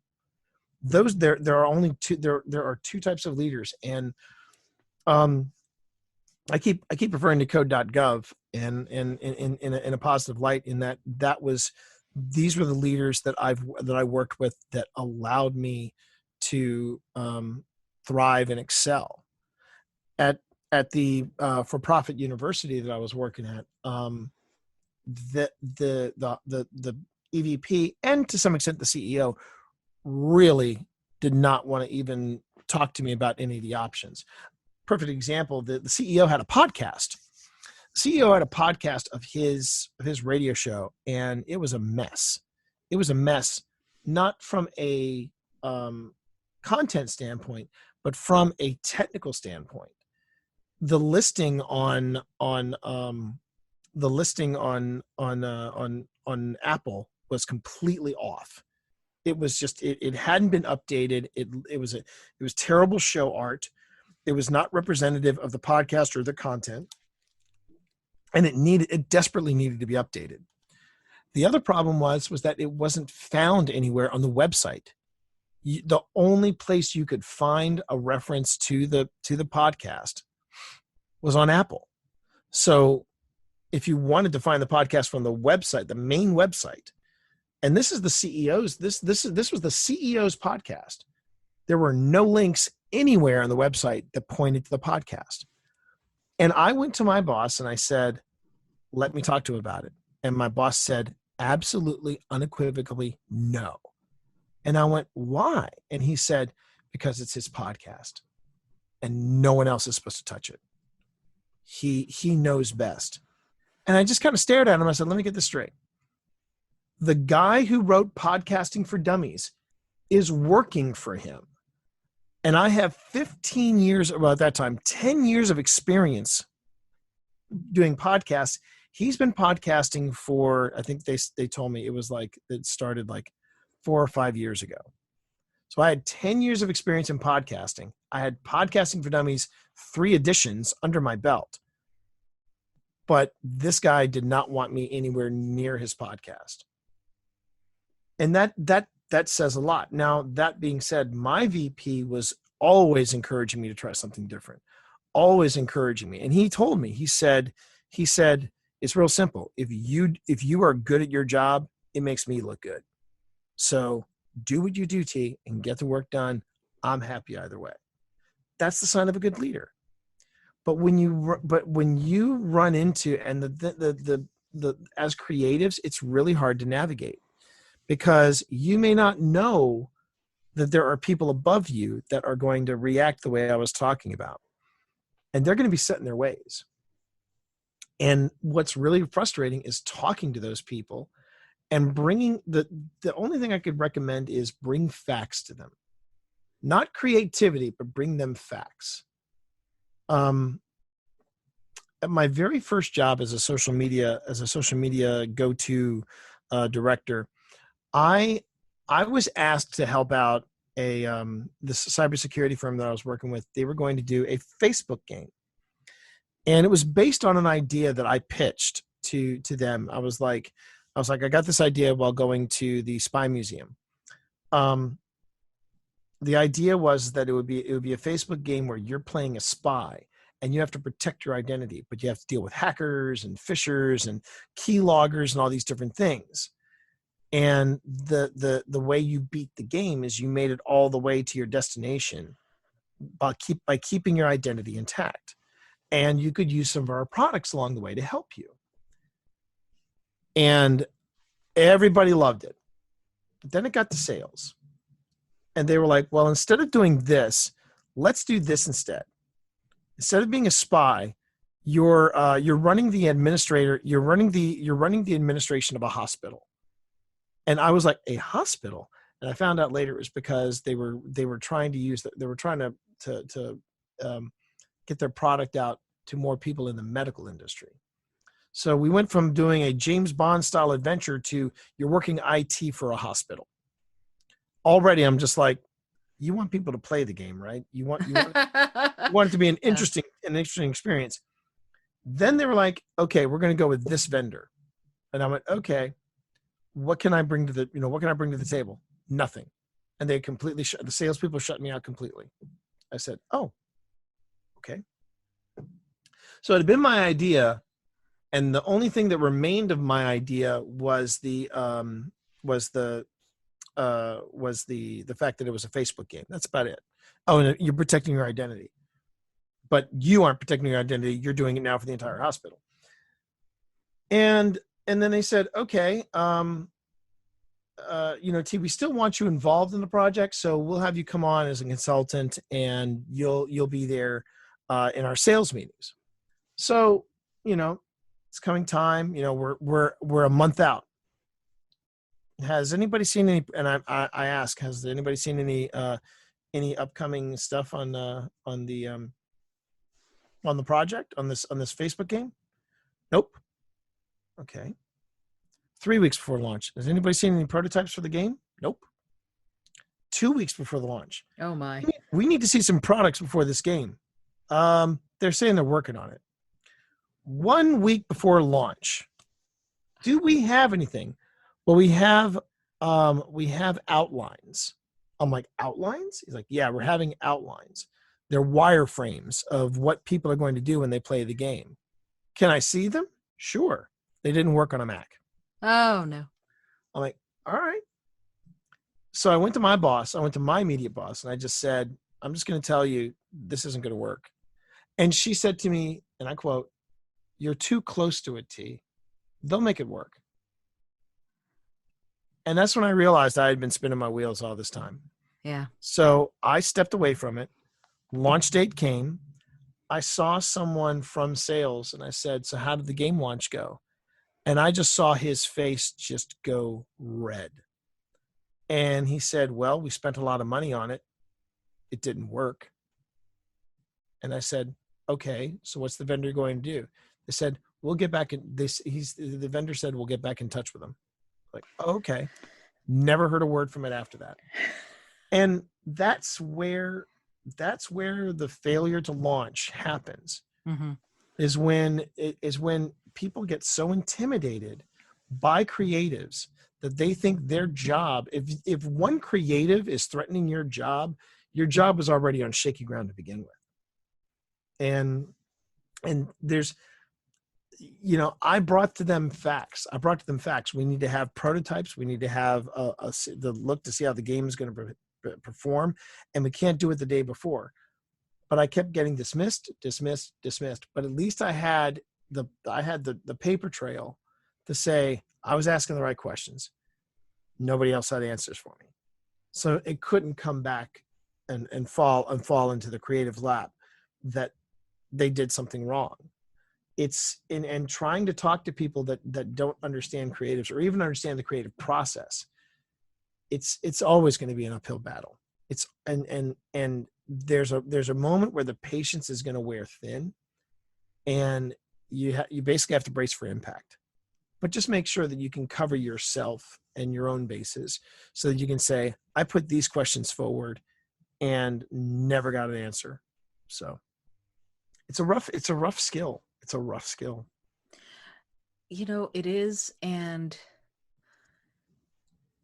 when you're in it and you're going, I'm raising the flag, I'm telling you what needs to happen, and it's falling on deaf ears, at some point it also shakes your own sort of sense of what you're doing and who you are and what you're capable of, because there's so much pushback, and yet it's fear-based. It sounds to me like your experiences, they were very afraid, and their way of dealing with it was sticking their heads in the sand and going la la la la la, because the vendor says he's coming. The vendor says he's coming back with something. The vendor says he's coming back with something. Yeah. And I'm like, I'm like, well, okay, yeah, you're right. It's the head in the sand, and it's really rough. It's really, really hard. It is. And yet, individual people who are creating games and creating content and creating, writing books and making movies and whatever, you learn pretty quickly that you have to test. You have to test it, you have to test it, you have to test it. And I can say it about 25 more times, and that's how it is. Yeah. And yet, we're out there. Everybody's out there. Everybody who wants to, for the most part, if you have a phone, you can make movies, you can have a podcast, you can do so many things.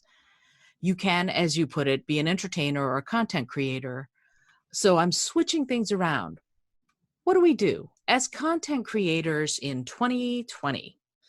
And this just stops this from being an evergreen episode. Oh, well. But anyway, so as content creators in the beginning of the 2020s,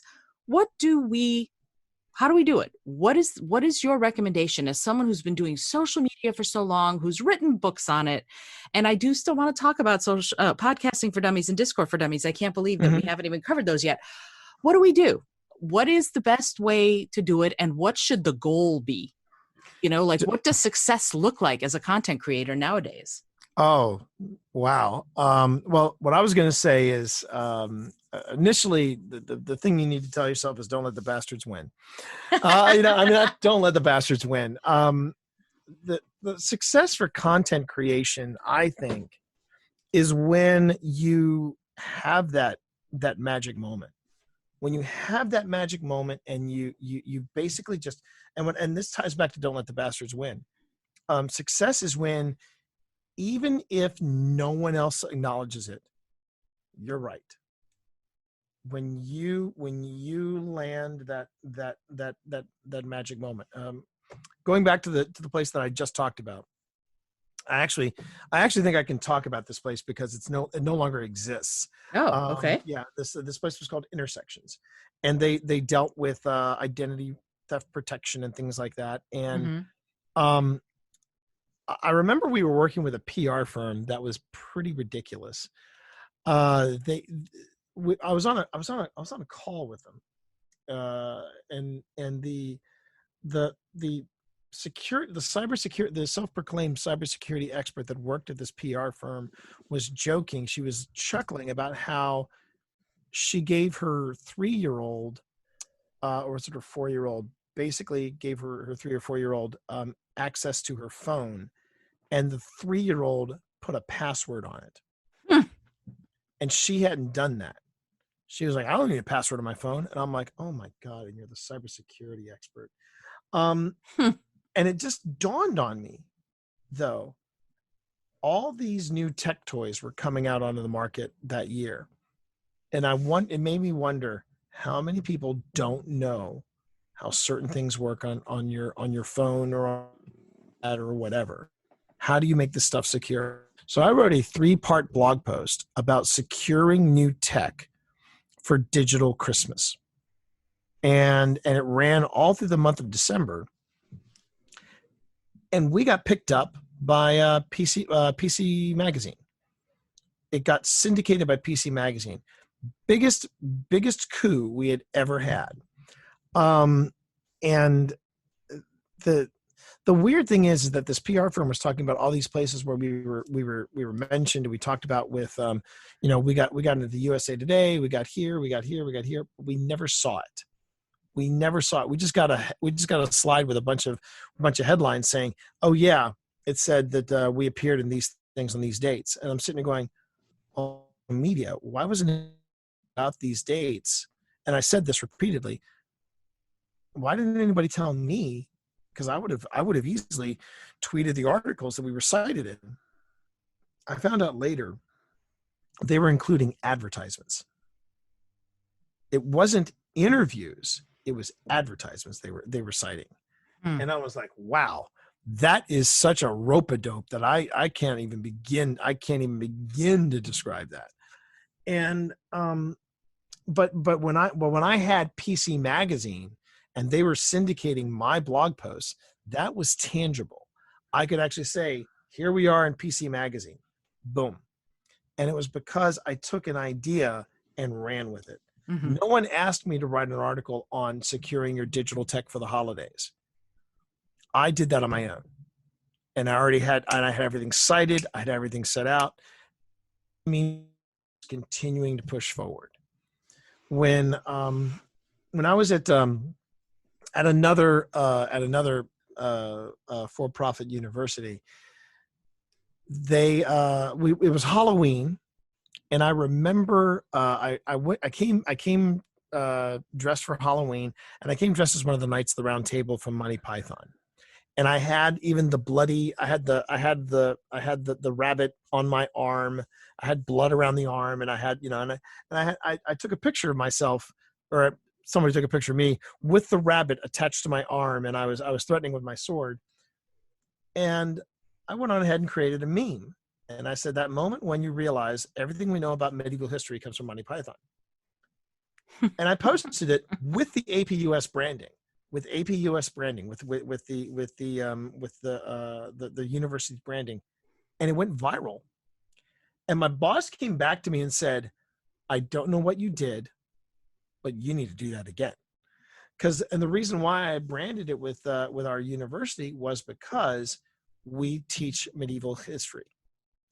And it was a huge success. And I wound up getting numbers for that university that they had never seen before.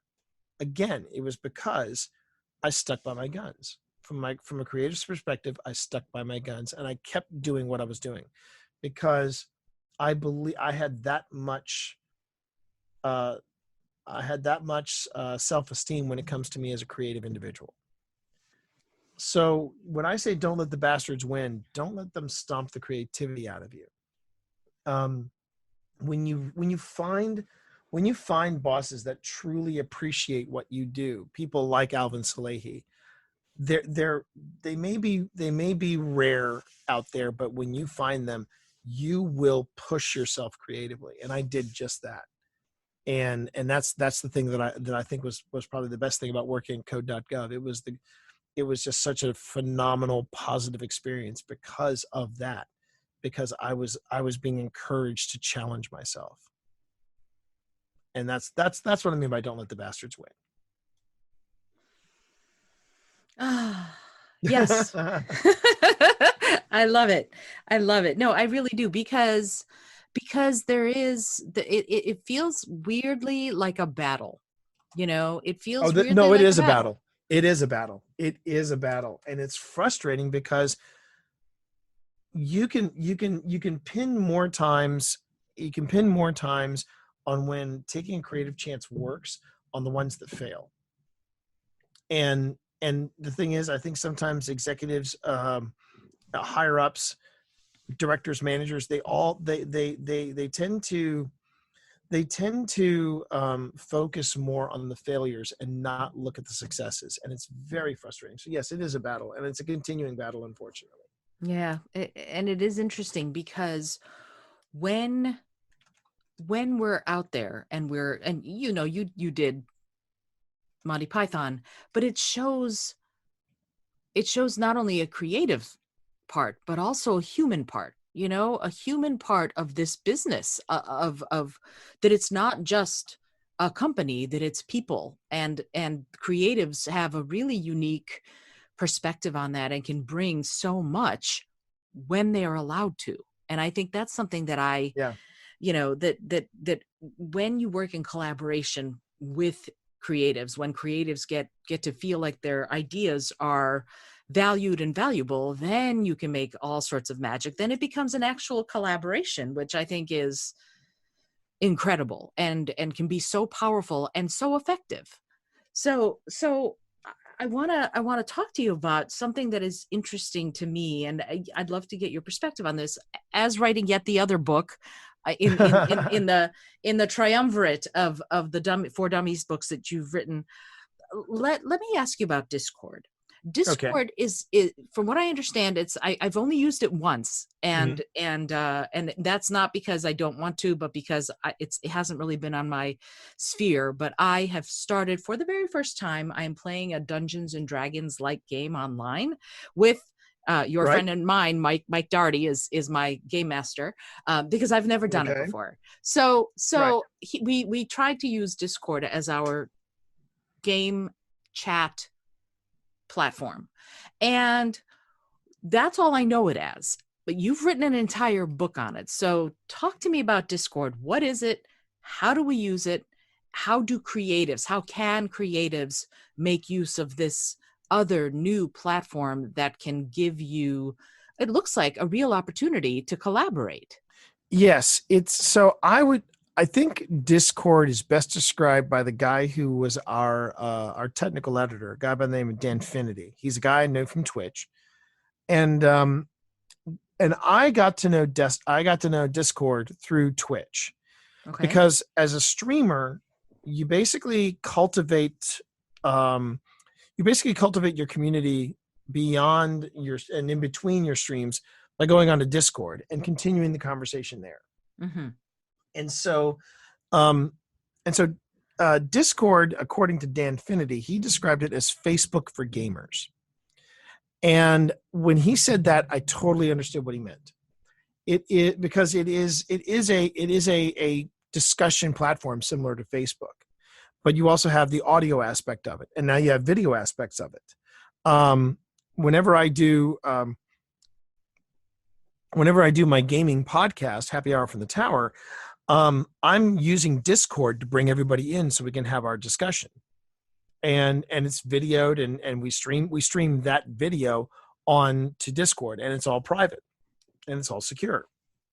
And then you've got when you set yourself up on Discord, you get what you design for yourself, a server, Mm-hmm. and that server can be very specific topics.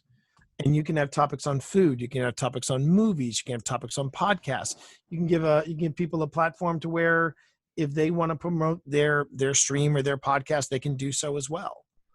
So Discord is where you go to build the community around your podcast or around Twitch. It is also a place where you can collaborate with other people if you're doing a special fundraiser. You can bring people in, and you can have open discussions and open meetings on the audio channels. Mm-hmm. You can also use Discord as safe spaces for people to talk, but they really just want to unload or vent out or something. The Discord is a communications platform at its core. Okay. And it really is a community builder. It allows you to cultivate and nourish and build a community, but you have to be an active part of it. You have to, be dropping stuff into your own Discord channels, not all the time, but most of the time. Mm-hmm. Sometimes, and it's like when you start streaming or you start podcasting, you wonder, is anybody really there? Is anybody really listening? And then you eventually have people that are coming in, and they're saying, hey, how's your day? How are things going? And that, for example, when you go to my Discord, what is your Discord?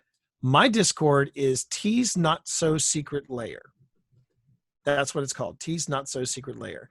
And what you can do is you can, and that's now this is where Discord is kind of not Discord is very disconcerting for some people, because it's not like you go to a Facebook group or you go to a Facebook page or something like that, and you're like, oh, I'm in, and you just, and then that's it. You have to be invited, or you have to click onto an open invite to join someone's server. Mm-hmm. And the reason why people are encouraged to do private invite servers versus full-on public servers is that when you have public servers, it's like the difference between trying to read the unfiltered Facebook. No, sorry. The unfiltered Twitch. Try again. So many platforms. Mm-hmm. The unfiltered Twitter feed versus looking at only the Twitter feed that has mentions of you. Mm-hmm. So, or if you're using lists, when you've got a public server, it's basically Discord unplugged, and everybody has access to you. Right. But like, for example, if I wanted to invite you to the server, so what I'd do is I'd go and I'd say, all right, let me go ahead, let me go to invite people. Mhm. And anybody in my server can do this. They can invite people to the server.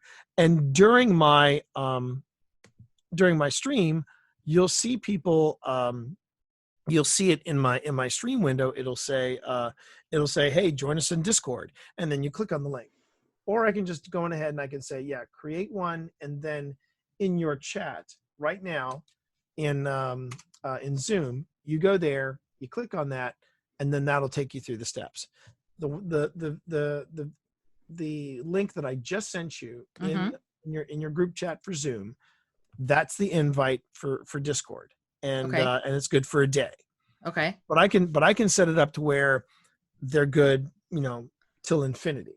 And Uh-huh. that's the thing, is that you can either make them you can make your invites last a day, you can make them last an hour, you can make them last till till the sun burns out.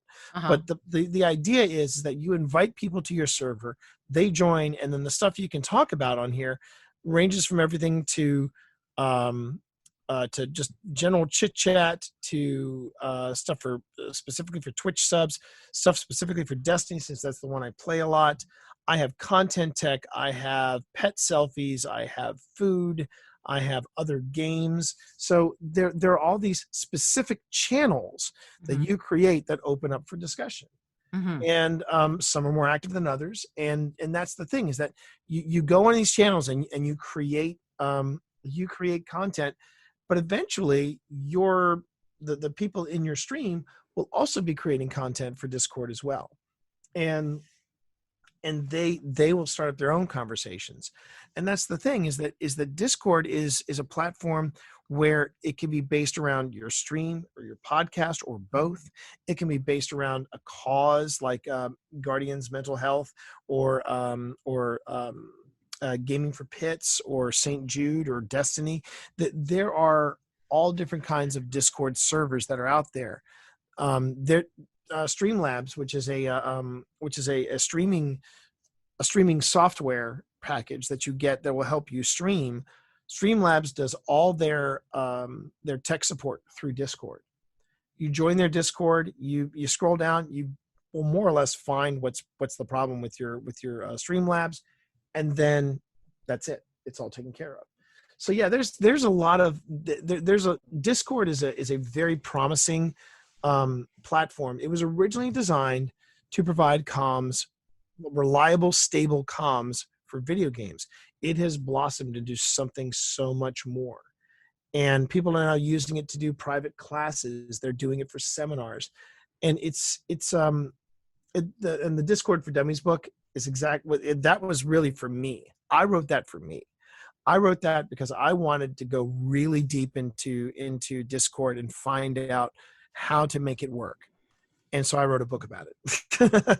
And the more I discovered about Discord, the more I'm like, there's a lot to this platform.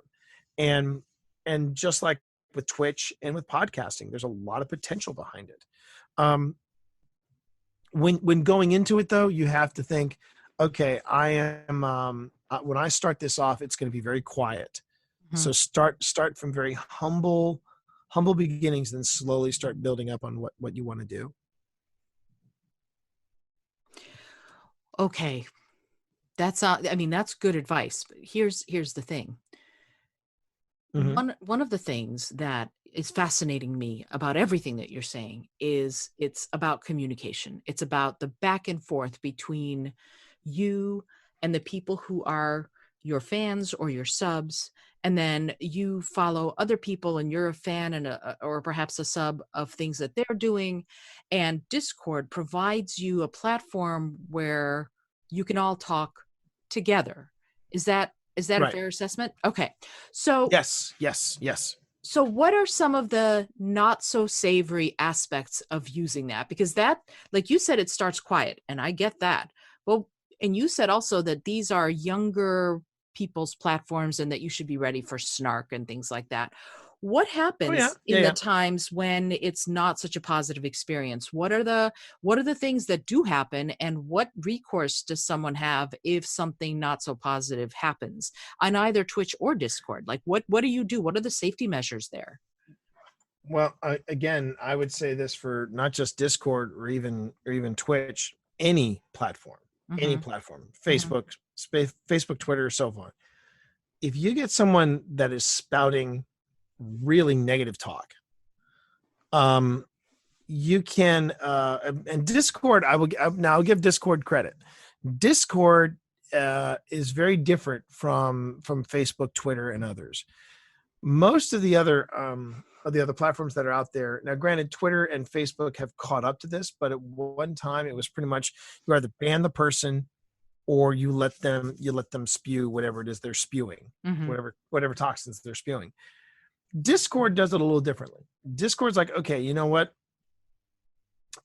you got somebody that is acting a little unruly, someone that's saying stuff that is really inappropriate, but let's say you know these people. um well, for example, um if I want to, I can go ahead and I can kick somebody out of the server. And what the kick does is that kicking someone out of the server basically means that I have kicked them out of the server. They can be invited back by other people, but I have kicked them out of the server. They have to get an invitation to come back in. They're not banned, but they can come back in. I also have the issue. I also have the option of blocking somebody if I really don't want to listen to them. I will not see their messages. Everyone else will. Mm-hmm. And then there's the last one. There's banning somebody. When you ban someone on Discord, they're out of the pool for good. They are not coming back. And To your and server. to your server, Okay. yes, Uh-huh. Mm-hmm. they're out. And I'll give you an example of when basically something like that, or two instances where that happened. So there were some people chatting about some things that were going wrong in the game that I was talking about, the game that I play, and somebody that has been in our chat before. I know them from Discord. Most of the time, they've been pretty positive. Well, they were pretty triggered, Mm-hmm. and they basically said, "It's taking everything in my power not to just grab a gun, go down there, and really just start opening fire." The Wow. problem was this happened a week after a fatal school shooting.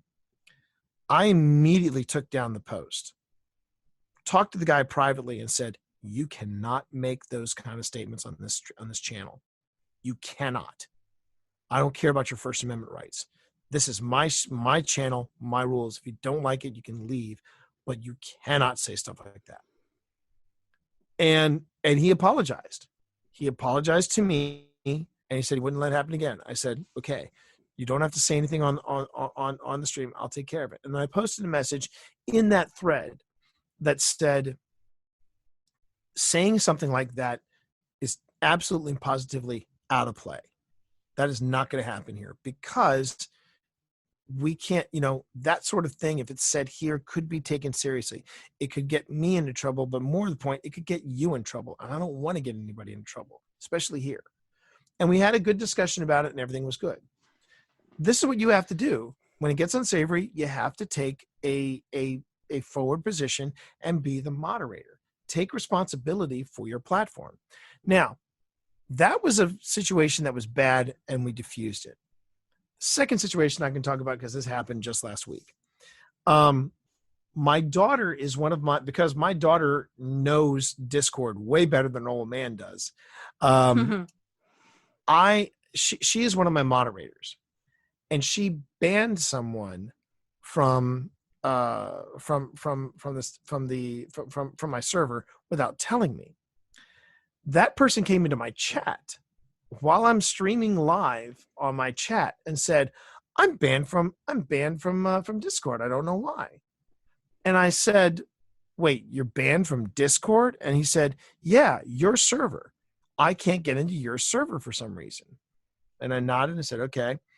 And I was going to look into it, but then I remembered my daughter was one of my mods. So I went to my daughter. So I said, "Hang on a minute." I had to use the bathroom anyway. So I put up the "Be Right Back" screen, went to the bathroom, went up, and I went to my daughter and I said, "Was this person banned?"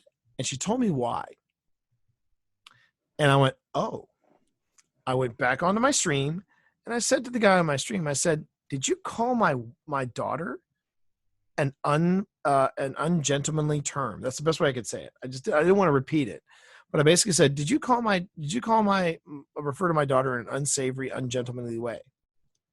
And there was a pause. And then he said, yes. And I stand by it. And I went, oh, in that case, and I banned him from Twitch. I banned him from my Twitch channel. Mm-hmm. And that is what you have to do. When things go south, you in any platform, whether it's Twitter, whether it's Discord, you can't be afraid of the ban button. You cannot be afraid of it. And people are like, well, I don't want to piss anybody off. No, it's okay. Piss them off. They're being jerks, and they're being jerks for a reason. They think they can get away with it. Right. And you have to set the rules. And that's the other thing. You'll when you accept an invitation, when you accept an invitation to my and I just saw that you did. I did. But you saw what I did. When you first get onto the channel, you're immediately taken to a welcome screen. Uh-huh.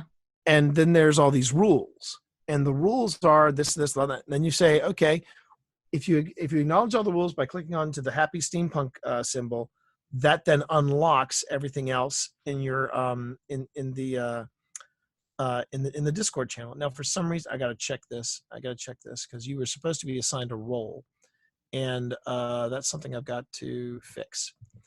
But when you go through that, I think, the third party programming that I've done has gotten a little squirrely. But after you acknowledge all the things in my rules, it will then open everything else in the stream, and it will say, okay, then here's everything you have access to. You'll notice that some of the rooms are private, some of the rooms are not, and all these things it all comes out in the wash about like, okay, well, and everybody's assigned different roles for different things. So you have, that's one thing that Discord really went out of their way to do. They want to give you and your moderators control. And it's something, it's important. It's valued. It's very valued. And with Twitch, it's the same thing. When, it's tough enough to pay attention to chat and interact with chat and play your video game. But when you're playing chat in your video game and then you get a troll that comes in and starts trying to mix it up with your chat, this is why it's important to have people that are regulars to your stream, and they're moderators. They're the ones that will take care of this when you can't. But never be afraid to take charge of your platform. Never be afraid of that. Otherwise, it becomes a free-for-all. Yes, it's social media, and you shouldn't forget the social aspect of social media, but it is also your platform. And when people say, well, I have a First Amendment right, yes, you have a First Amendment right to say what you just said. You also have the First Amendment right to deal with the consequences that are going to come after you say it. Absolutely. And you know what? You can express yourself, but that doesn't mean I have to listen. So that's the way I look at it. That is how I approach most of social media. You're allowed to say it. I'm not going to tell you can't say it, but I do not have to listen, and I most definitely don't have to in any way acknowledge or promote what you said. So exactly. So let's talk about that idea of social media and content creation a little further. Because I'm interested in talking to you as long as you're willing to talk to me. So we can talk until tomorrow. So you said something that I think is fascinating, and I want to talk about this real quickly before I know you probably want to have dinner at some point. You said being an author means more than just being able to write more than what you love. It means being a marketer, a promoter, a public speaker. And it means being versed in things other than just grammar. Can you talk about what that means? How does an author use these other skills as part of being an author or any kind of creative? How do they serve the creative person to do all of these other things? One of the things I think that people tend to forget is that when it comes to being a creative, you have to be good at tooting your own horn.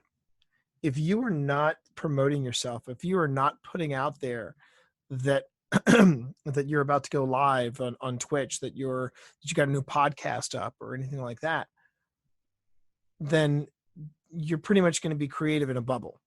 Mhm. And that's the thing that I think some authors tend to forget as well. They tend to forget that well, I mean, I remember hearing, some people like in 2006, 2007 saying things like, "Oh yeah, marketing is someone else's job. It's not my job." And I was pretty appalled by that. Now, granted, if you're someone that's got clout, or if you're someone that's got like a severe, like an incredible track record, if you're somebody like people like J.K. Rowling, people like Stephen King, people like George R. R. Martin, they don't have to promote themselves because they have already hit that upper echelon. David Badalci probably never has to promote himself if he didn't want to. Um, but the truth of the matter is that when you're when you are the Isolde Trachtenbergs, or you're the T. Morrises of the author world, and you haven't had that runaway New York Times bestselling book that has become something new from HBO or has been picked up by Warner Brothers, then guess what? You've got to let people know what you're doing. You cannot be afraid of promotion. And that's the thing, is that I think people are afraid of promotion. They're afraid of promotion because they're worried that their message will fall on deaf ears. And it's sometimes, yes. I will tell people on Instagram, I'm on a stream right now. I'm getting ready to stream, and it'll be crickets in response. I will tell people I got a new podcast up, and crickets in response. I mean, it is very frustrating. It is very disheartening because you want people to react and to say, "Hey, this is awesome. This is great." But this is what you have to do. You have to be diligent, and you have to not be afraid to go to a book signing, go marketing, buy an ad somewhere. And if your finances are strapped, then you've got to look at other ways of promotion. And that's when you start looking at social media, start looking at podcasting. And I remember hearing some of the old guard of the science fiction writers at Balticon. I've heard some people say some ridiculous stuff. Oh, social media is a distraction. I don't need it. No, you need it. You need it if you want word to get out. There are authors that basically say things like, "Oh, I let the book sell itself," and I'm like, then not a lot of copies are going to go. You got to find events to do.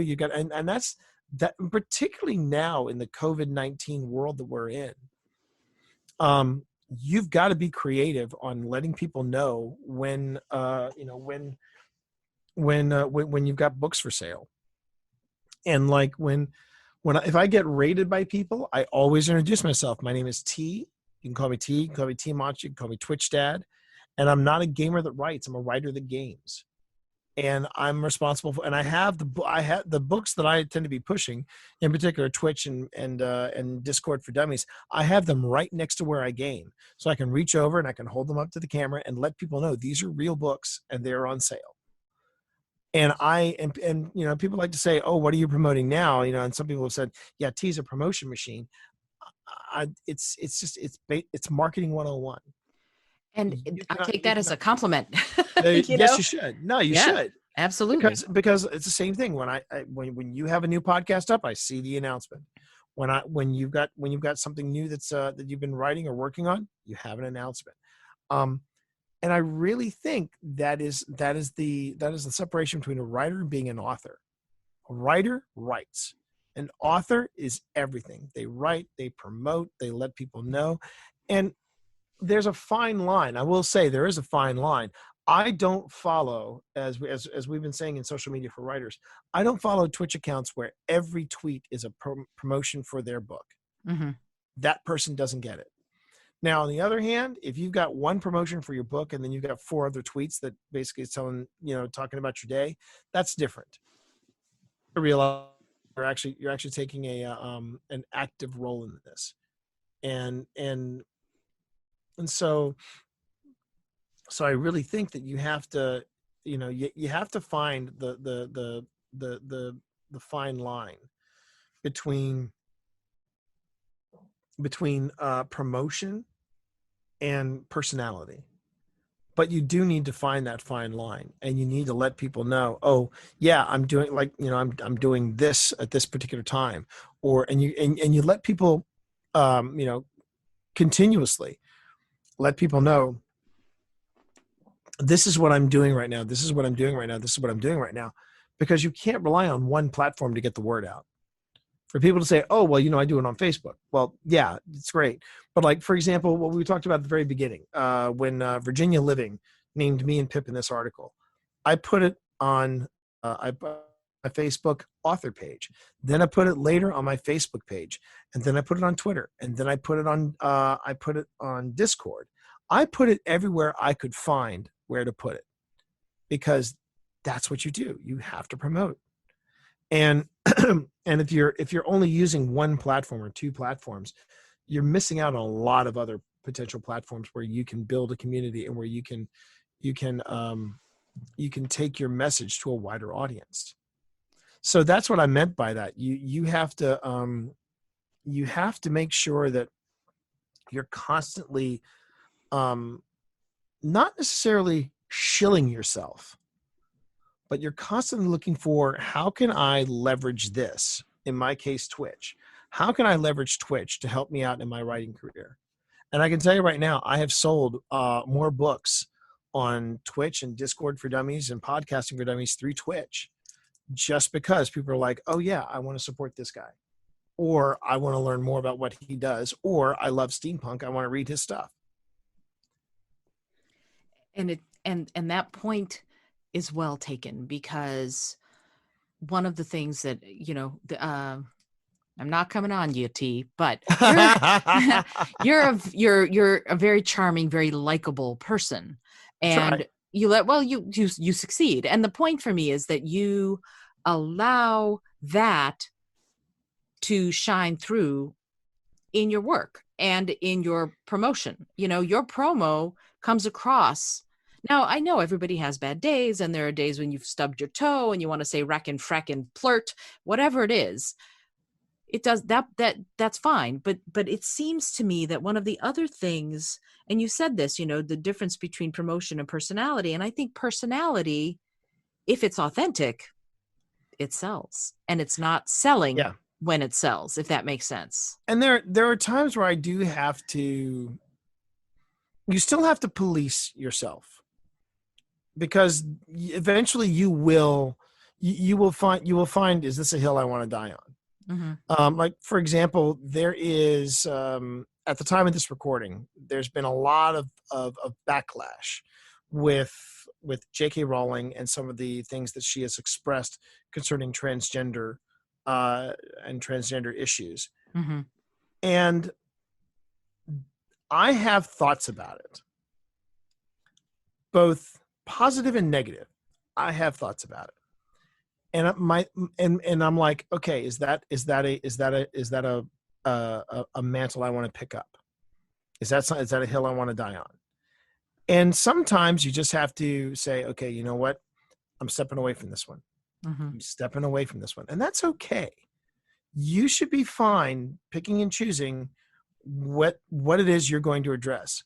Now, I did step up. I did put myself out there, and I stepped up in defense of Chuck Wendig. Chuck Wendig is a friend of mine. I consider him a friend. Mm-hmm. And I have had the pleasure of reading his books, and I love the guy. Mm-hmm. I am stunned that there are people stupid enough to believe that his one complaint took down the Internet Archive. First off, Chuck is not a Bond villain. He does not have a white cat and a high back chair, and he's petting the cat saying, bring down the Internet Archive.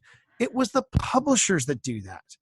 And it wasn't just the publishers. It was dozens, hundreds of authors signing petitions and basically going to their publishers saying, you need to do something about this because this is cutting into my profits. And it was that online privilege. I want it for free. I don't want to pay for this book. And the people that complain the most about pirated books and the taking down of those pirated sites, places like Pirate Bay, places like Internet Archive, even if the intention of Internet Archive was well-meaning, it went south when they started when they started carrying titles that they did not have permission to use. That's piracy, bottom line. And whatever you think about accessibility for the books or anything like that, piracy is piracy is piracy. That cuts into my bottom line.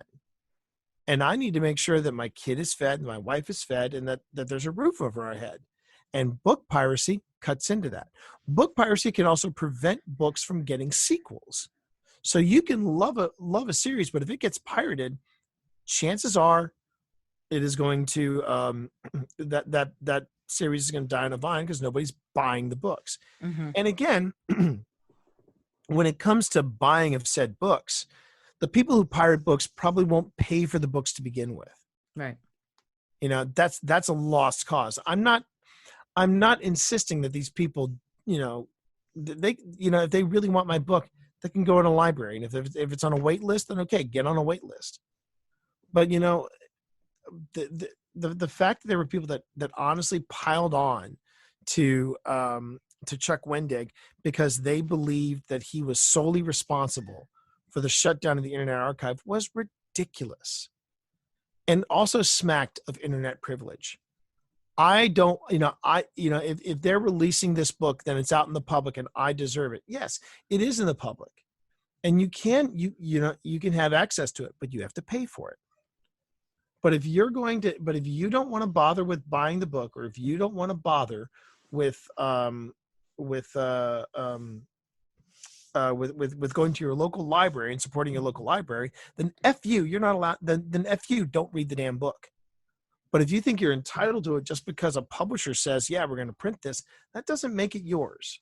That does not make it yours by any stretch. And that is a hill I'm going to die on. And that's a hill that I'm going to talk about. You should never be afraid of being political. You should never be afraid of that stuff. But when it comes to those dividing lines, you've got to ask yourself in the 11th hour, do I want to go there? And if you go there and you find yourself in over your head, then you got to have an exit plan, if that makes sense. Oh, it really does. And I think it's only the wise and responsible thing to do, to decide for yourself what issues are going to be the ones that you address and that you want to be public about. Because, I find that doing this show, for example, I've done, I don't know, a few hundred episodes now, and it is, there have been times when topics have come up that are challenging, and I don't shy away from challenging topics, but there are definitely topics where I go, you know what? This isn't my bailiwick. This is not what I'm here to talk about. And just recently I did an interview, and the person I was interviewing said, I don't want to talk about politics on this, because I always ask, is there something you don't want to talk about? And he said, yeah, I don't want to talk about politics. And I said, that's great. I don't mind getting political. I will get political. I'm political all over my social media, but I cannot expect anyone else to do that. And so that's part of being a good host, is to go, absolutely, I respect your decision on this, and we don't have to talk about, and I'm not going to bring it up. And so when I talk to you, again, the third book in the triumvirate, when we talk about podcasting for dummies, the first time I read through the book, I was probably about a year before I started my podcast, which I started in 2016, I think 2015, I don't remember. And I read it, I guess 2014 must have been. And there was such a wealth of information. Some of it I think has changed. I think podcasting as an industry has ballooned and grown. Like you wouldn't believe. It's incredible, and part of it is the ease of access. If you've got a phone, you can have a podcast. So talk to me about podcasting, where, I know this is a tiny topic, T, a very small topic. Talk to me about podcasting, where it's been, where it is, and where you think it's going. Oh boy. I know. Well, I will begin this, and this is kind of a humble brag, but this tells me, if you want to know where podcasting is going.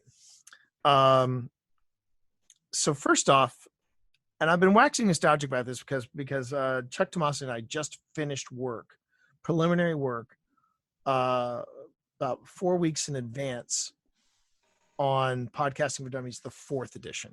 Wow. Now, if you would have told me that the fourth edition of Podcasting for Dummies was going to be a thing, I wouldn't have believed you. But here's the story about where we started. I still remember having to tell people back in 2005, 2006, no, you don't need an iPod to listen to a podcast. And I remember that one of the biggest developments that happened around the time between the first and the second edition was that Apple iTunes started recognizing podcasts, and it became overnight literally the big kahuna, the 800-pound gorilla of podcasting and where you found podcasts. And I remember starting all this, and I still have photographs. I just recently put into the fourth edition of Podcasting for Dummies a collage that I created of my 15 years of podcasting. And I look at the microphones that I was using then, I'm looking at the microphones I'm using now, and I'm looking at the equipment, and it's stunning to me.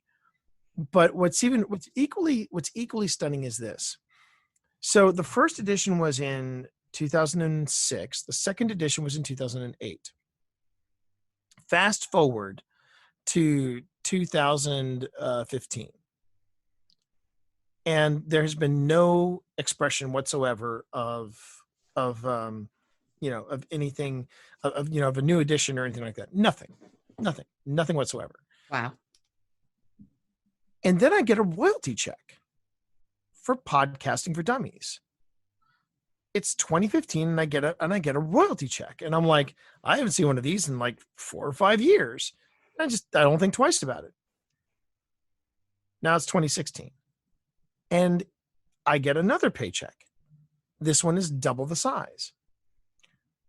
And then later in 2016, I get another check, and that's double in size. I said, okay. I need to make a phone call. And out of the blue, I haven't talked to this guy in almost a decade, but it was my chief editor, Steve Hayes at Wiley. And I go, Hey, Steve, here's a blast from the past. It's T. Morris. And he was like, wow, man, I was just talking about you.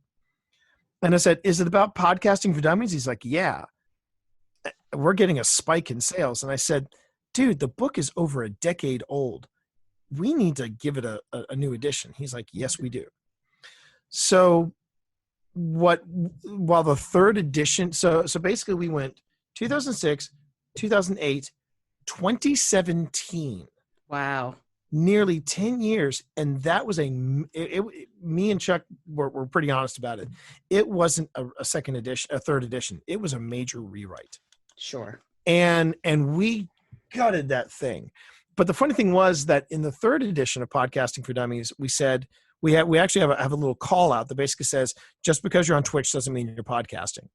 And we really drew a line in the sand and said, if you don't have this, and this, you're not podcasting.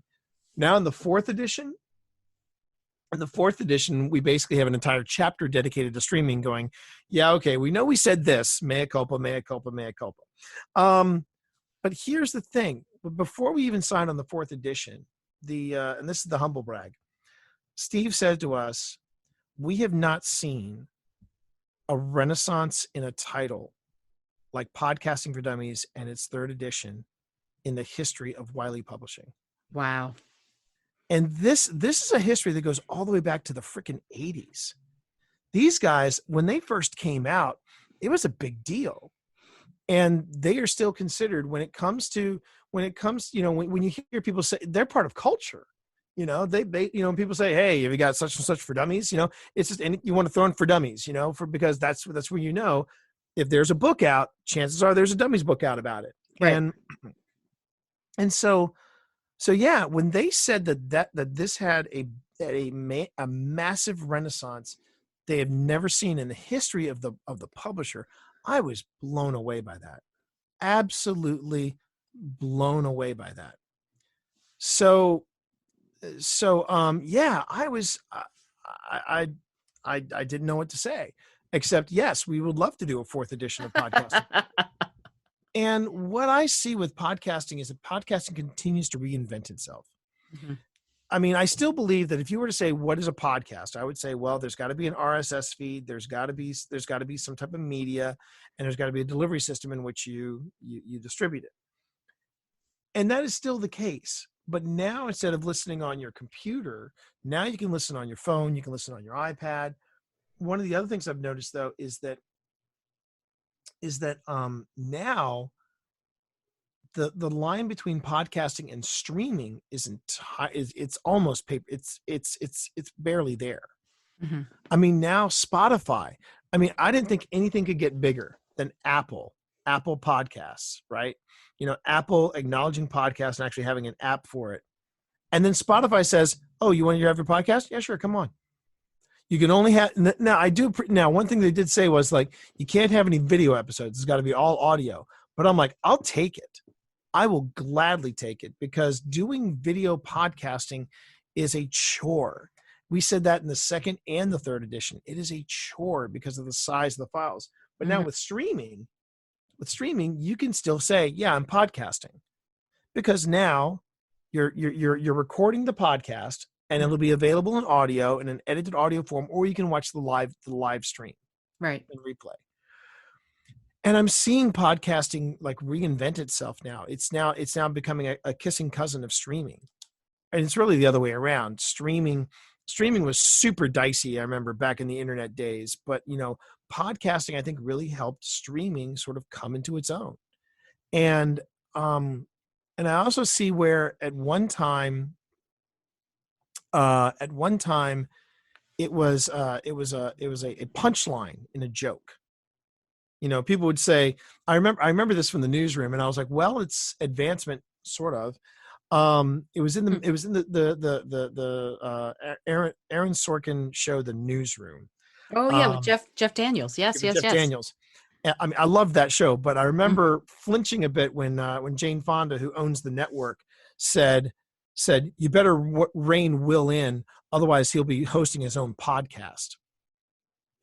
And it was that backhanded, like, yeah, you know, when you can't cut it in regular media, you start your own podcast. You know, it's a bit like if you can't cut it as a journalist, you start your own blog, that sort of thing, right? But then I think podcasting came into its own just last year, because in the Twilight Zone, the new one with, and I know I'm getting too overexcited about this, but no, to me, this was a big deal. They did Jordan Peele's reimagining of the Twilight Zone. Right. He did an episode called Nightmare at 30,000 feet, which was a sequel to Nightmare at 20,000 feet, which was the one that Shatner did. But in Nightmare at 30,000 feet, what happened was that the guy gets into his seat, and there's an iPod in front of him, an old school iPod, and it's a podcast that is predicting everything that's happening on his flight. And I just went, Pip, do you realize what this means? And she was like, what? And I said, we've gone from being in the basement of the science building to being a punchline for people who couldn't cut it in regular media to now being the plot device in the fucking Twilight Zone. This is huge.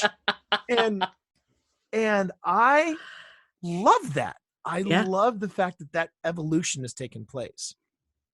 And so yeah, I think it's a big deal. And I think now you have people going, well, what experience do you have podcasting? I've heard people say that. What experience do you have podcasting? So when people tell me for some of these jobs that I've interviewed for, and they say, well, you know, we found someone with better qualifications. One of the things I think immediately is, you found someone that's been podcasting for over 15 years. Yeah, tell me another one. Because I was part of that original vanguard. And as I tell people before, I'm the first guy to take a novel from cover to cover and podcast the whole thing. And I was there in the beginning.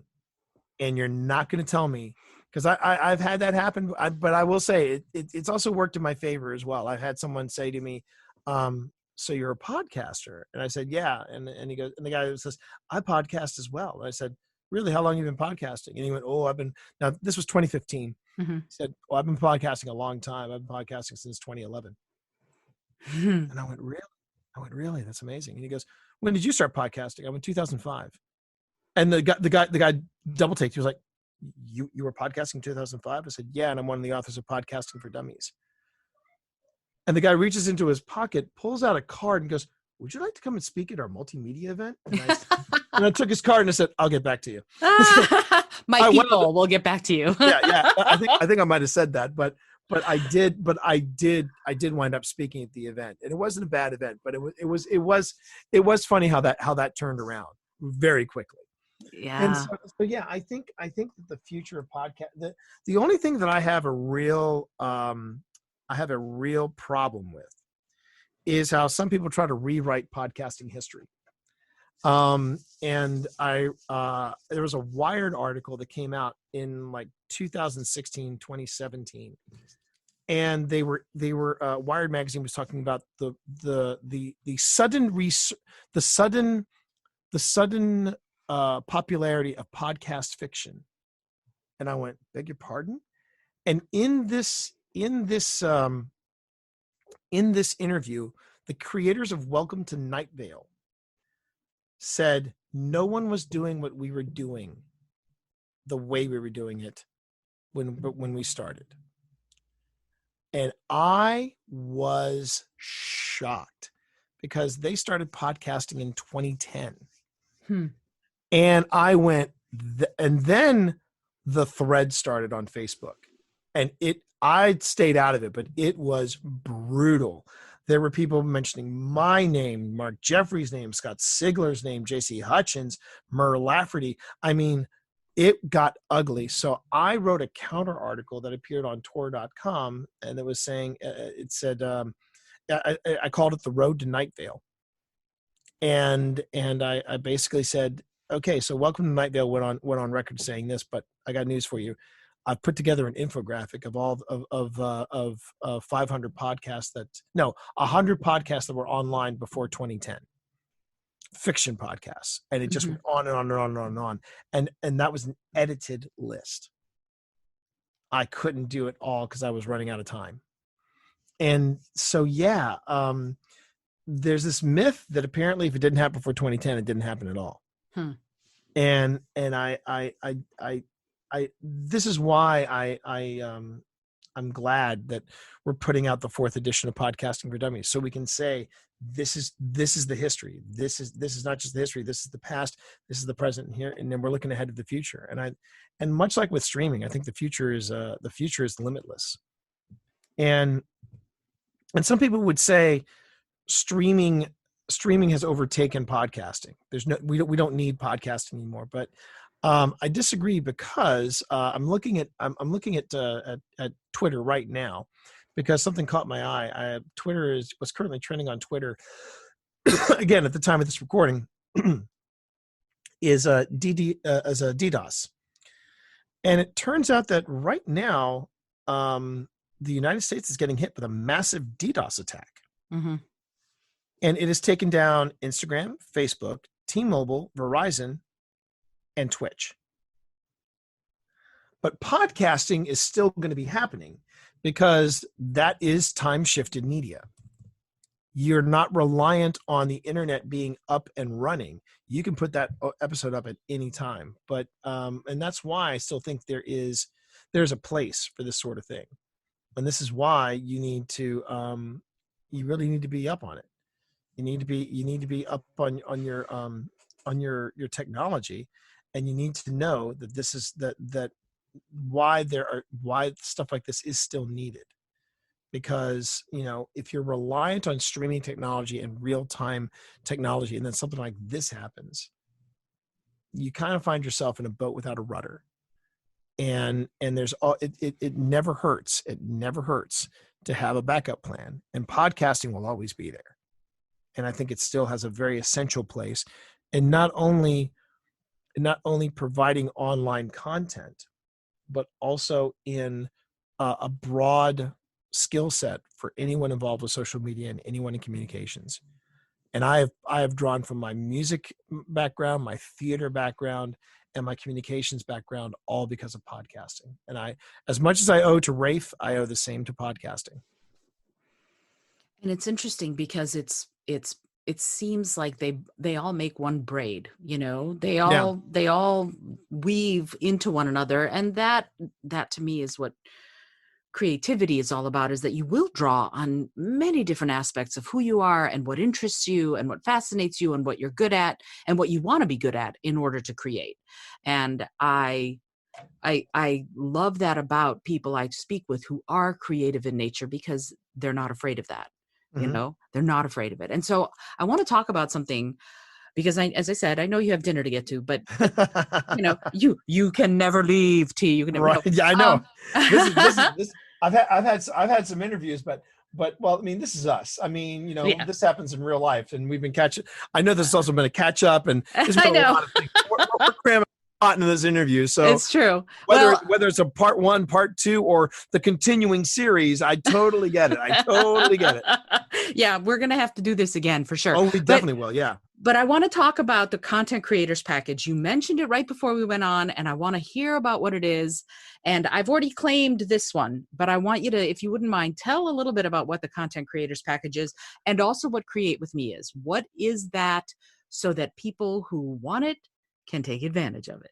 So, um, as soon as I had finished up Discord for Dummies, I I suddenly took a step back and went, hang on a minute. Podcasting, Twitch, Discord. And then I realized that these three books would be ideal if someone was either looking to um, uh, to start this journey as a content creator, or if these three books were for the person who felt like they'd hit a brick wall and they needed like another perspective to try to figure out, okay, am I missing a step somewhere? I want to take my content creation to the next level. And that's when I said to Pip, I said, I should pitch this to Wiley, that they should bundle these three books together. And Pip said, you should do more than that. You should actually create the bundle yourself, and we should sell it. And I said, you know what? You're absolutely right. So we did the math, we figured it out, and we came up with the content creators bundle, which you can get over at my website at tmorris.com. There is a link. There's a link to a store, and you follow it to the store. And what it is that you get all three books. You get Discord for Dummies, you get Twitch for Dummies, you get Podcasting for Dummies. Right now, the third edition, and as soon as the fourth edition comes out, which is slated for the fall, so it's either going to be September or October. But once I get the fourth edition, it will be then put into place. But those three books we are selling. If you buy them all together in the bundle, you'll get them for a 20% discount, and that's United States only. That's domestic. But 20% discount, and on top of the 20% discount, they all get signed. They get signed by me, and so that is what the bundle is. It basically takes you through the basics of podcasting, the basics of Twitch, and the basics of Discord. So you've got podcasting, you've got streaming, and you've got community management, all covered across three books. And I would very much like to see this take off, because I think that is, if you really want to succeed in content creation, this is one way of doing it, is by having a strong foundation of all three of these, in podcasting, streaming, and Discord. And when you read these books, you'll see how they work together. You'll see how they feed off of one another. And it's also it's also nice because you'll get, when I wrote these three books, I was able to kind of take pieces from all three of them and just kind of interlock them. It was really funny because, in podcasting, I had to talk about the RIAA, and in Twitch, I had to talk about the RIAA, and even in Discord, I had to talk about the RIAA. I talked a little bit about interview techniques across all three, because some people use Discord as an interview platform. There are all these things that these three books are they literally are Lego blocks when it comes to content creation, and that's what I'm offering at my website. I'm also offering at my website something that says Create with T, and this is where everything we've been talking about: Discord, podcasting, Twitch, communications, social media strategy, social media application. I will offer that to you. I will come in as a consultant, and I will look at your business either from an individual perspective, or if your business is looking for a consultant, looking for a fresh set of eyes, then I'm going to look at it from that perspective as well. And I've blogged about this before. I have watched where when I leave an organization and they basically go, yeah, we got this covered, their social media falls apart. When I was talking earlier about code.gov, when that contract came to an end, I really dreaded what was going to happen after I left. And after I left, it basically reverted back to what it was when I first got there. The code.gov's Twitter account now lacks a lot of focus when it comes to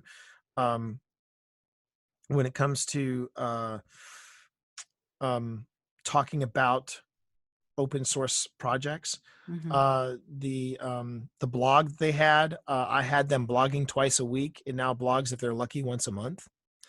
And then their video platform, which I built from the ground up, no longer exists. And that's the contracting world in a nutshell. You can't always expect somebody to pick up the reins where you left off, but it is a little heartbreaking. It's a little heartbreaking, but sure. I just shrug and I go, there were circumstances that led to me not getting renewed for the contract. Part of it, I don't mind saying, part of it traces back to the furlough. So I can thank our current sitting president for taking away the best job I ever had. Well, that's too bad. But the thing is, but if you want that expertise, it's for hire. And you can go on ahead and we can sit down and we can hammer out a schedule. We can hammer out a plan. We can hammer out a strategy. I'm currently working with the Drabblecast, which is a very established fiction podcast, and they want a fresh set of eyes to look at their podcast. And I'm going to be working with them. And I would love to work with you. So if this is something that you want, there's something that you need, if it's something that you're curious about, the first consultation is free, but then we can talk about actually bringing me on board and helping you find a social media strategy, a streaming strategy, a podcasting strategy, or all of the above to make that happen. And what's more, and this is what a great idea, the other part of this is that you then get T's expertise.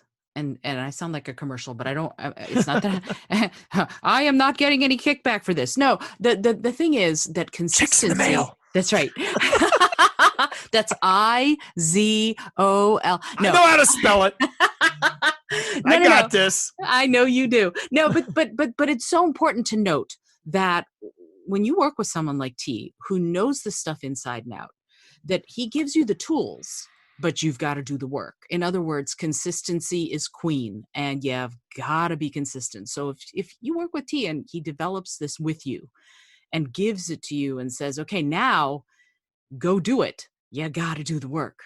That there's nothing so frustrating to anybody, I think, than watching something that you've formulated and worked and collaborated on, and then they're like, yes, I've got it, and then they go, maybe I won't do it every week, maybe I'll do it every 3 weeks. Yeah. and then suddenly nothing is happening. And so please remember, if you decide this is something that you want to do, that you also have to decide for yourself that you're worth it.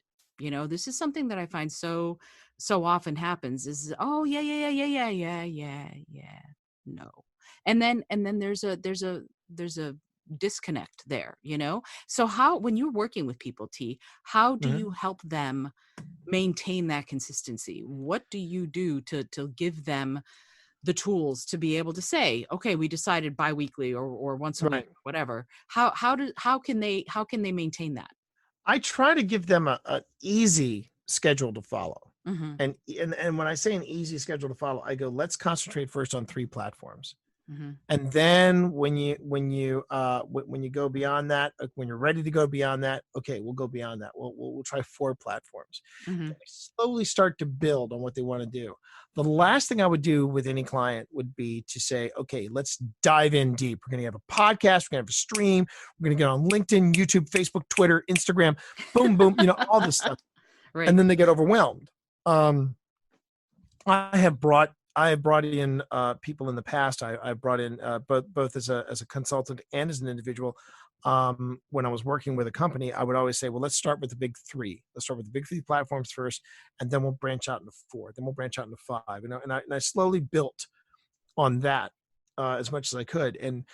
And what I tell people is that you have to be serious about social media. It can't just be, we want to do this because it's cool. And Right. I've been told that by clients.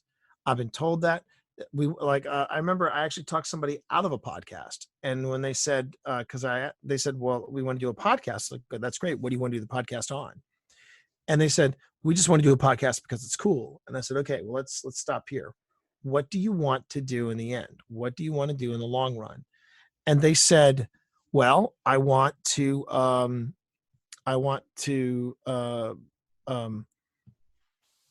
they said, we want to promote the books that we have and get new listeners and get new people. I said, okay, great. Well, then here's what I'm going to recommend you do. Take the title, because these people had a whole catalog of audiobooks. Mm-hmm. And I would say, take the catalog of audiobooks you've got, find the one that is not moving the most. It is the slowest of all your titles, and start podcasting it one episode at a time. Just start podcasting it. Podcast the whole book. And they looked at me like I was speaking in a foreign language. And I said, look, if you want to promote something, you got to give people a reason. You got to give a little something, a taste. You got to give them something for free. And a sample of the book isn't going to cut it. You need to have it be the entire book. And that was when the client patted me on the knee and said, oh, dear. And I'm not kidding. She called me dear. Oh, dear. You have no idea what goes into an audio production, do you? Oh. And I'm sitting there going, yep, okay. And yes, the second edition of Podcasting for Dummies had already been out. So I was just like, yeah, I don't know nothing. I'm just a guy with a book. It's okay. And so this goes back to what we were talking about earlier, which is why I always ask my clients, how serious are you about your podcast? Or how serious are you about your social media? If you're not serious about it, we're done. Right. If you're not serious about your social media, and you don't want to invest in it, and you don't want to take some risks, then you've got to step up. You've got to make some hard calls. You really do. So that's what's going on there. I mean, that's what's going on there. Does that help? It does. It does. And here's the thing. One of the things that, again, this is called the Creative Mindset Podcast for a reason. Mm-hmm. There are people in companies and in organizations who would probably be salivating, who would be chomping at the bit at the opportunity to be creative in social media or on a podcast or something like that. So as a business leader, it behooves you to find those people in your sphere already, And so being serious about it, absolutely. But then, like you said earlier, elevate those creatives, give them the opportunity to make something like this shine, because podcasting is technical, but so much of it is creative and so much of it is limitless that's where we can go with it, and then the only limit becomes the person's imagination. Right. And that's where the trust comes in. And that's where that is where you just have to, you have to just have a little faith in the people that you're, in the people that you're bringing in.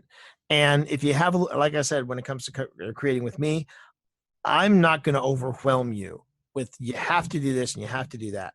I'm going to say, let's look at all the platforms that are out there. Let's figure out which ones are best for you, the first 3, and then we'll give you, future goals for 4 and 5. And then we come up with a plan, with a schedule, with a strategy. Now, I can't make you do it. And again, that goes back. That's why I say, how serious are you about this? Because once I give you this plan, if it fails and you haven't been following it, that's on you. Right. And it's hard. It's really hard. And some people have succeeded, some people have not. And the ones that haven't, I will say this, they've owned it. They've said, wow, T, I had no idea this stuff was so hard. And I'm like, yeah, podcasting is hard, which is why people like you, Isolda, who are on you said 300th episode? Over 300. Yeah. I'm like, Yeah, this is like 337 or something. Right. 300 episodes. That is why you see fewer Isolda Trachtenbergs, and you see more people that have like 4 episodes and they're out, because they didn't realize how tough this could be. So good on you, Isolda. Aw, thank you. But you know what's really, here's the thing though. I think that honestly, you find which of all of these platforms, and there should be, there can be more than one, but I love talking with people and I love asking questions. And so podcasting is perfect for me. So it doesn't, there are aspects of it that take work, but it doesn't feel like work, if you see what I mean. So you're having way too much fun. Yeah, it is. It's so much fun. And, we're 3.5 hours in. So, so yes, it's fun. But, recognizing that you, as I said, have a life to get back to, and a wife and daughter who are probably going, it's dinner time. I have just a few more questions. No, but seriously, just I want to ask you, other than your books, which are obviously great resources, what 3 books have you recently read that you would recommend to people? What is something, and it could be fiction or non, that you're like, I loved this book, this was so awesome? Right. Yeah. Well, that unfortunately has been the thing. I've been because of the way Twitch for Dummies immediately led into me doing another writing assignment I contributed a chapter to YouTube for Dummies Junior. I contributed a chapter in that. That led to me doing, and then I got right into podcasting for Dummies. I literally have been going from one project, which is a good thing. Don't get me wrong. That's a really good thing. I've been going from one project to another project to another project to another project. I have not had time to read. Wow. And it's killing me. I mean, it's a good kind of killing me, because the only stuff I've been reading has been stuff that has been research for the books. Mm-hmm, mm-hmm. And so it has been, so I haven't had any time to read. Wow. And it's been tough, but in the best possible way tough. You know what I mean? Sure. Because you're too busy creating content to be consuming content. And that's a beautiful thing. Yeah. So I want to thank you, first of all, because I know I want to have you back if you're willing to come back, because there's so much more we can be discussing. Absolutely. Good. I'm glad, because what fun. And maybe when the next edition of Podcasting for Dummies comes out, you can come back and we can chat more, because I feel a little bit like we've just barely begun to plumb the depths. So, and maybe if you and Pip want to come on together, that would be amazing too. Just putting that little bird in the little bee in your bonnet, little bird in your ear. I will run that by her. I would love to have you. That would be great, because we really didn't talk too much about your fiction writing. So, and I know 3.5 hours in, that's so funny, but also I have a lot of love for you and a lot of gratitude for you in my heart. So thank you so much for dropping so much wisdom and so many good, solid ideas for my audience, for people who are listening, and for me as well. And I have just one last question that I ask of everybody who comes on the show. It's a silly question, but I like to ask it. If you had a plane that was going to skywrite something in the sky and the whole world would see it, what would you say?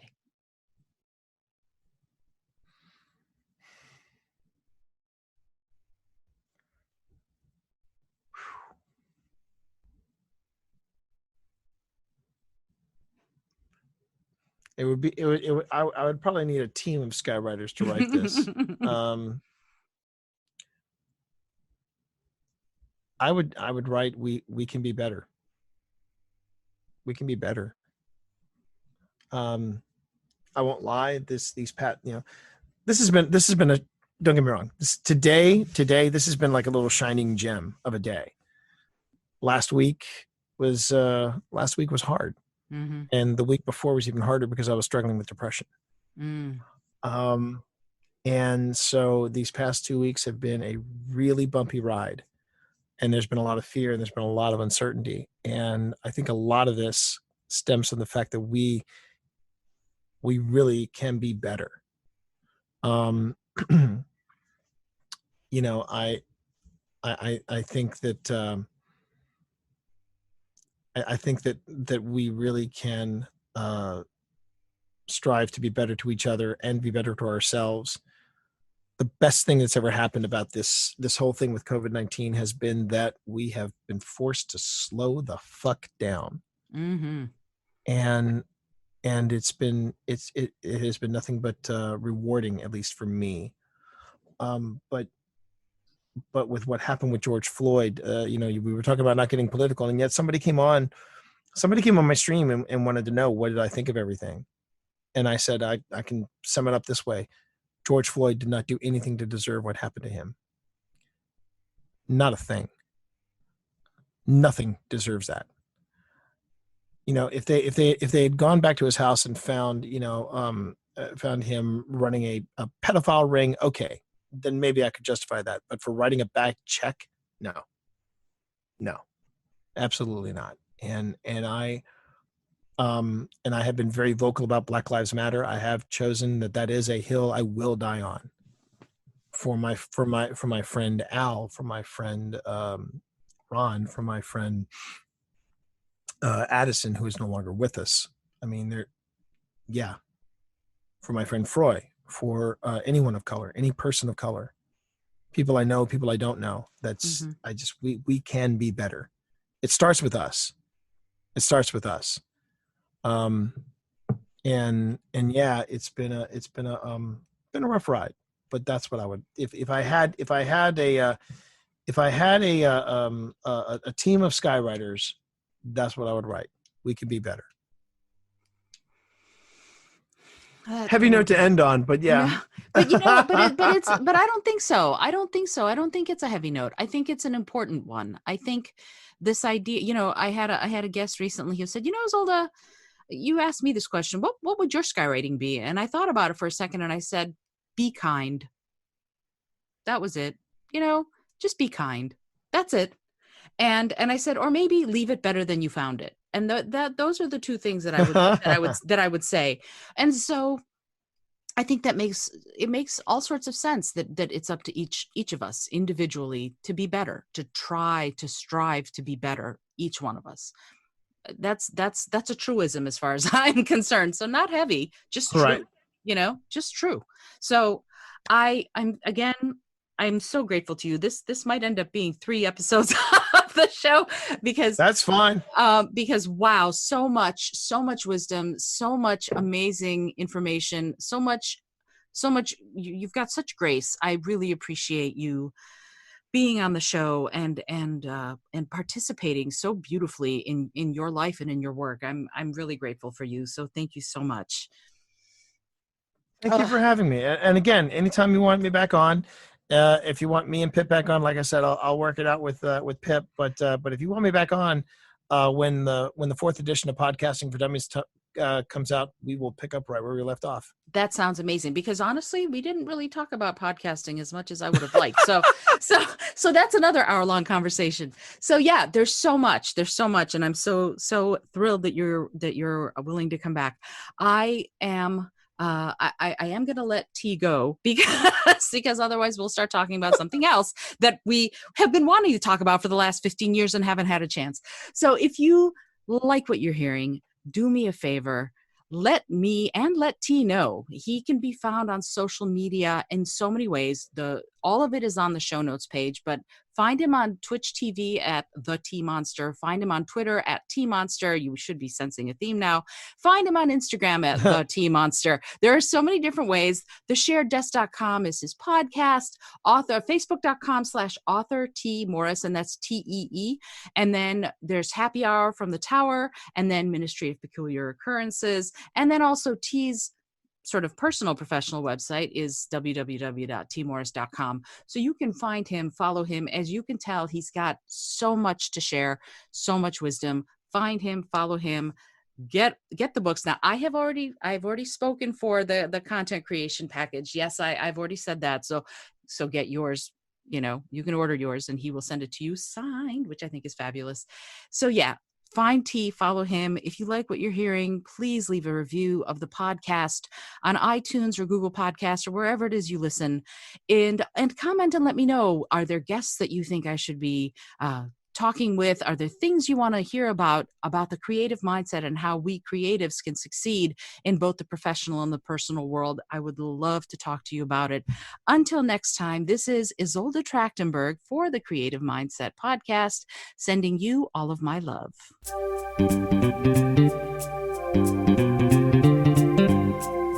Thank you so much for joining me today. I really appreciate you being here.